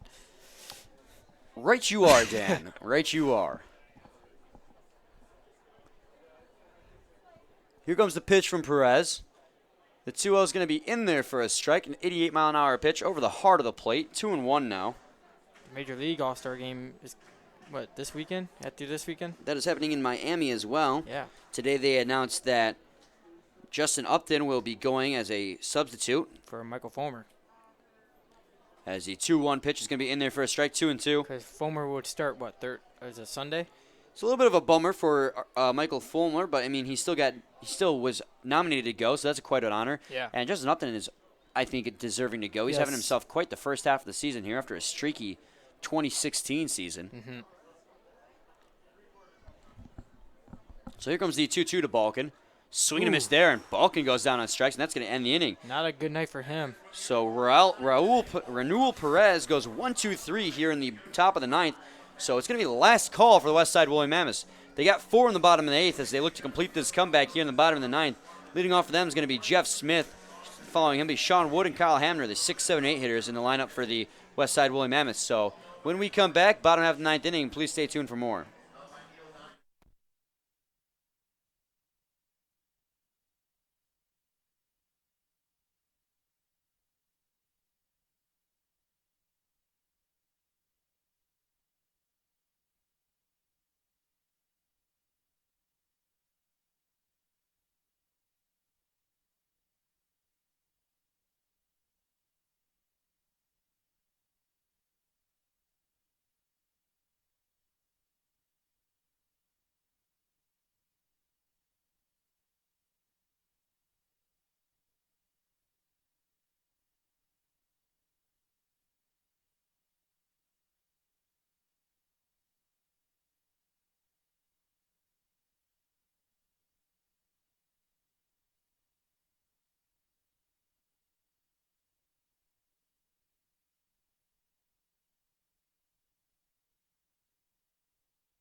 Welcome back, everyone, to the bottom half of the ninth inning. Brian Fisher and Dan Dober with you here as we give you the final 3 outs of this ball game. That is if the Utica Unicorns can preserve their 5-4 lead. Sean Gustin now on the mound, taking over for Cody Brown to try and get the save.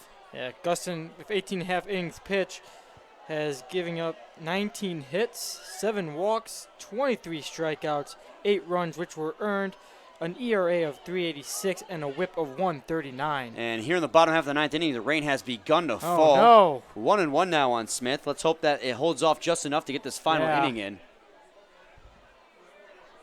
Crossing the fingers. As the 1-1 pitch is going to be on the inside half the plate. Ball 2-1. Jeff Smith so far is 0 for 3. Yeah, he is, and he's been frustrated in his past couple of batting appearances. Just needs to be more patient, Brian. So he fouls another one off. Count will fall even at 2 apiece. And we know he's a capable hitter. I mean, coming into the next ballgame, he's hitting 221, 17 hits, and 9 RBIs. I just really hope that the rain can hold off here so we can get the bottom half of the 9th inning in. And also get these fireworks, too. That as well, obviously, is a big thing we need. As that's going to be hit on a line right to Reynolds, who makes the quick grab. So that's going to be 1 down here in the bottom half of the 9th inning.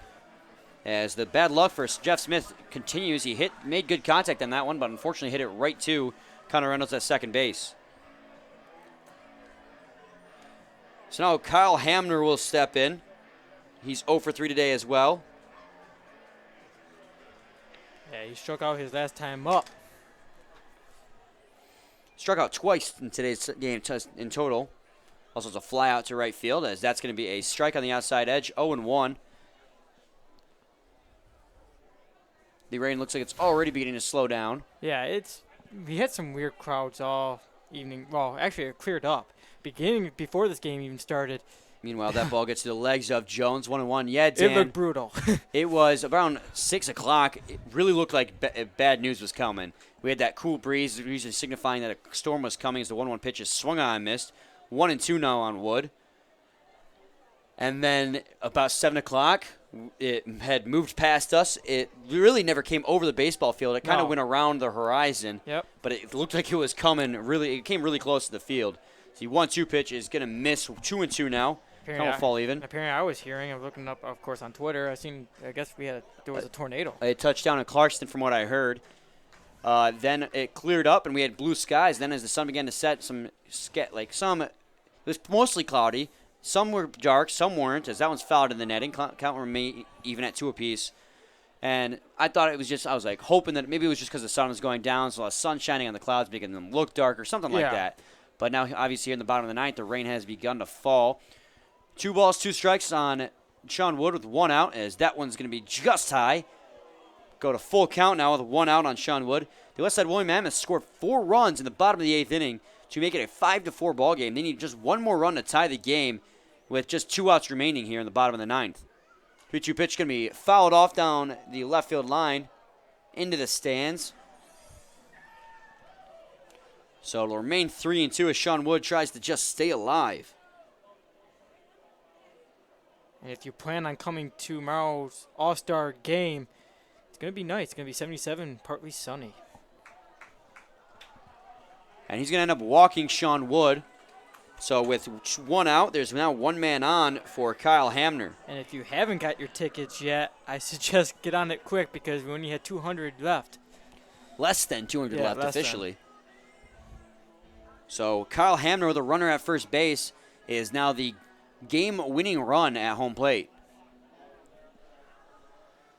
The Westside Woolly Mammoths doing in the bottom of the 9th, doing everything they can to tie this game, as the first pitch to Hamner is going to be a ball 1-0.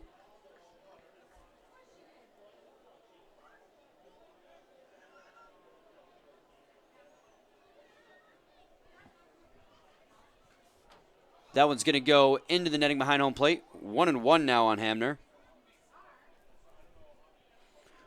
1 ball, 1 strike, 1 out here in the bottom half of the 9th inning. The Mammoths trail 5-4 with a runner at first base.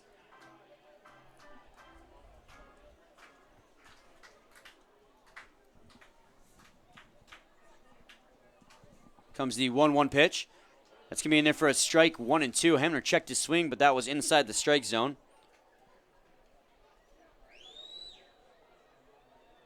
Westside Woolly Mammoths just would not roll over a die, and after Dominik shut them out for 7 innings, they hit up the relief pitcher, Jeremy Graffis. That one's going to be through the left side, and that's going to get the runners to first and second.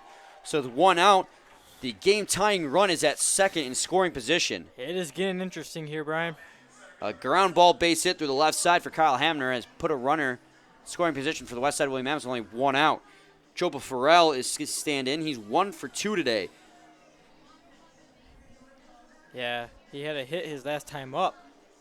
And then he walked his first time up and then struck out.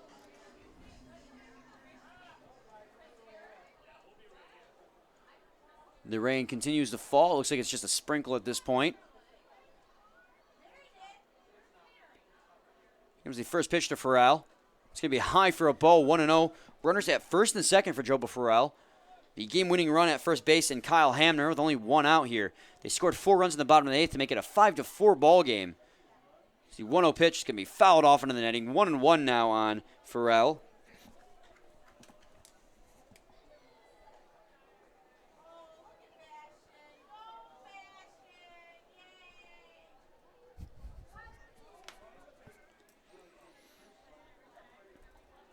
Comes the 1-1 pitch.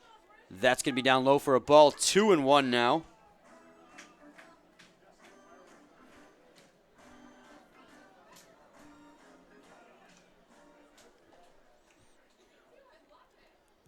It's going to be skied in the air, and a foul territory. On the run is going to be Lackner. Lackner will not make the catch right in front of the wall. That ball ended up landing just right before those lower suites. Yeah, it literally hit the corner of the wall and the ground. Lackner obviously slowed down because he didn't want to collide with the wall. That would have hurt a lot.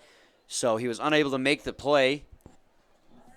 So with 2 balls, 2 strikes, 1 out still. As Sean Gustin slowly returns to the mound after going after that ball as well. And light rain just continues to fall. I believe it's just like a kind of like a mist. Well, based on the amount of fans that are staying in the grandstand to withstand it, I imagine it is pretty slow. It's not a very heavy rain. You'd definitely be able to tell if it was. Yeah. As that's going to be a dropped third ball, but not far enough for anyone to advance. So 3 balls and 2 strikes now on Joe Farrell, with runners at first and second and 1 out here in the bottom of the 9th inning as the Mammoths try to complete a comeback. They are down 5-4 here. It was all Utica Unicorns for their first 7 innings. Randy Dominik going 7 innings pitched with 3 hits and no earned runs. But then Jeremy Graff came in and gave up 4 earned runs. So the swing and a miss there from Farrell. Swing. Farrell frustrated at himself because with a full count, he chased the ball high out of the strike zone.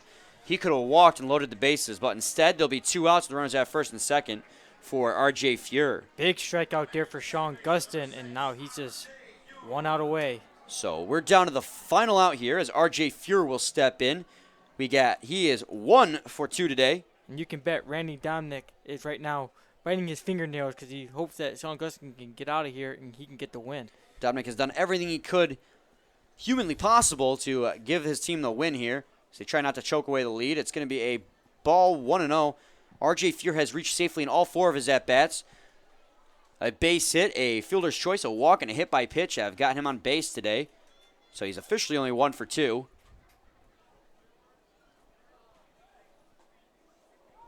As the 1-0 pitch is going to be in there for a strike, and the count will fall even at 1-1. Runners are still at first and second. The game-tying run being Sean Wood at second base. R.J. Fuhr can play hero here if he drives in that run from second and ties the ball game. It just takes 1 swing of the bat.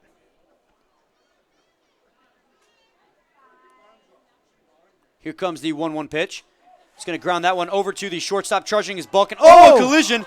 A throw down is not going to get there. So R.J. Fuhr will reach safely for the 3rd time today. Balkin and Rampone both went after that ball. Now they're calling off the other one, colliding. Balkin still made the throw down to first, but just barely not getting Lackner in time. Balkin goes over to Rampone, make sure he's okay. So the eagerness from the Unicorns runners is going to make the bases loaded. That's going to be ruled an infield hit for R.J. Fuhr. So he has a 2nd hit of the game. Yeah, this is getting interesting, Brian. There's going to be a pinch runner out there at second base as Kyle Hamner will get pitch run. I don't know how.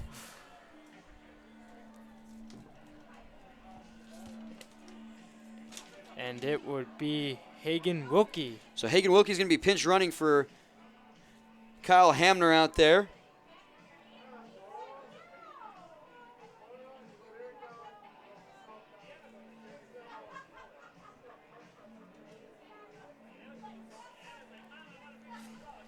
So we have runners at all the bases. So the bases are loaded at the bottom of the 9th inning for Kent Blackstone. This is getting interesting. Kent Blackstone definitely being one of the guys you want in the line in the lineup to come up and try and hit the baseball.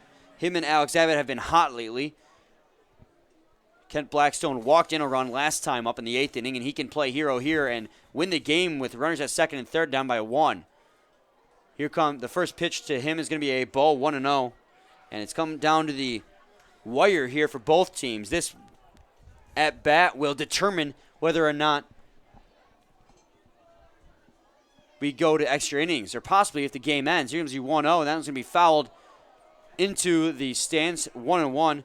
There's 3 possible outcomes of this at bat, Dan. Yes. 1, he gets a base hit and the game's tied, or he walks. He gets on base and the game's tied. 2, he gets a base hit and scores 2. He wins the game.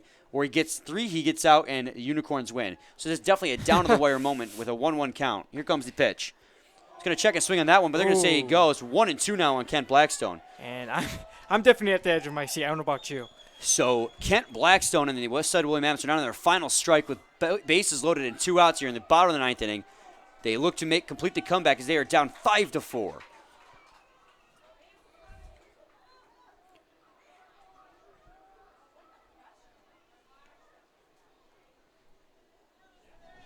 Gustin sets. Here comes the pitch. Swung on and tipped foul. They're going to cover home, and that's going to be the ball game. So a swing and a miss from Kent Blackstone will go off of Jones. Jones will get the ball in foul territory and throw it to Gustin, who is covering home, tag base, and the Unicorns get out of a bases-loaded jam in the bottom of the 9th inning and take the game 5-4. So the Utica Unicorns are going to win this ball game. Man, it was interesting there, Brian. Bases loaded, and the Unicorns just barely survive. It couldn't have come any more down to the wire as Ken Blackstone strikes out to complete this ball game. So that's going to be it here from Jimmy John's Field. We're going to do a quick post-game chat when we come back. Again, the Unicorns win it 5-4 over the Westside Woolly Mammoths, and after our post-game chat, fireworks will begin. So please stay tuned. Well, I'd say Batman. Who's your favorite superhero? Batman. Batman's a winner here. My favorite superhero is the Hulk. Oh, yeah. It's got to be Iron Man. Captain America. I think I like Wonder Woman. Wonder Woman? Yeah, I think she rocks. Very fitting. Yeah. I like the Hulk because he's a beast. The Hulk. My favorite superhero is going to be Wonder Woman. Your favorite superhero, of course, is Wonder Woman. And back in the day, I would have gone with She-Ra. Yeah. Probably Batman. Batman. I like Storm from X-Men. Spider-Man. Iron Man. Definitely Batman Yeah? Why? because I look like him. My favorite superhero would be Superman. Llamo Ricardo Manuel y mi superhéroe favorito es Barney the dinosaur. Thank you. You have a great day.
Welcome back, everyone, to a quick post-game chat. The Utica Unicorns take down the Westside Woolly Mammoths 5-4, but without some late-inning theatrics in the bottom of the 9th. Going through a quick post-game recap, the Utica Unicorns got out quick and early here. A 2 RBI single from Mike Rampone gave them a 2-0 lead. It was all all Unicorns in the first 7 innings of the ball game. Mike Rampone, that 2 RBI single, then a solo shot from Taylor Gala Kowski, and a 2 RBI from Connor Reynolds, giving them a 5-0 lead. Randy Dominik, the starting pitcher for the Unicorns, went 7 innings pitched, giving up only 3 hits, no runs, 3 walks, and 5 strikeouts. A dominant performance from him on the mound. It was. As he went over 100 pitches in this ballgame before getting replaced. After the 7th inning, however, they stumbled a bit, giving up 4 runs in the bottom of the 9th to make it 5-4. They got into a bases-loaded jam in the bottom of the 9th, and it came down to the last strike when Kent Blackstone was up to bat and could tie the game. But, however, Sean Gustin was able to work out of the jam. Gustin giving up 2 hits, 1 walk, and 2 strikeouts in the bottom half of the 9th inning to end the ball game. So, bases-loaded jam in the bottom of the 9th came down to the wire. Yes, it did. And you know what? It was close, you know. I didn't know if they were going to get it there, but Sean Gustin was able to get the strikeout at the very end. So, yeah, it was down to the wire, Dan, but it was a good outcome overall. Sean Kennedy for the Westside Woolly Mammoths, however, did not have as good of an outing as he did last time. He was 1 out away from having a quality start, going 6 innings and 5 earned runs, but then he gave up that 2 RBI base hit to Connor Reynolds that gave him 5.2 innings pitched with 5 earned runs. So the Unicorns, again, win 5-4. The winning pitcher is Dominik, and the losing pitcher is Kennedy. The save goes to Gustin. Only home run of the ball game was Taylor Gala Kowski's solo shot to left center field. And we're going to probably see plenty more tomorrow in the home run derby. In the home run derby, yes, Dan. Who would you say is your player of the game? I'm going to give it to Connor Reynolds tonight. I'm going to be agreeing with you on that one. Connor Reynolds had a dominant performance out in plate today. He went 3 for 4. He had 3 base hits and 2 RBIs, so not much better than you can do with that, providing your team with offense and almost every at-bat. Who would you say is your pitcher of the game? Of course, Randy Dominik. I think we're in agreement on that one, there too. You go. Pretty easy day for picking and choosing your players. As, like I said, Dominik went 7 innings pitched with no earned runs. Fantastic outing from him. And, Dan, before we go to the fireworks, we have a very special day tomorrow. Yes, we do. It all starts at 5:30. We have the home run derby. And then, of course, the All-Star game will be played at 7:05. But also in tomorrow's ball game, we have America's Got Talent Quick Change. So, obviously, tomorrow's main attraction being the All-Star game and the home run derby. And, again, from Jimmy John's Field, I'm Brian Fisher with Dan Dover. For one last time, the Unicorns take down the Westside Woolly Mammoths 5-4. And we will catch you guys all early tomorrow at 5:30 p.m. for the home run derby before the All-Star game. So, thank you all for listening, and please come back again.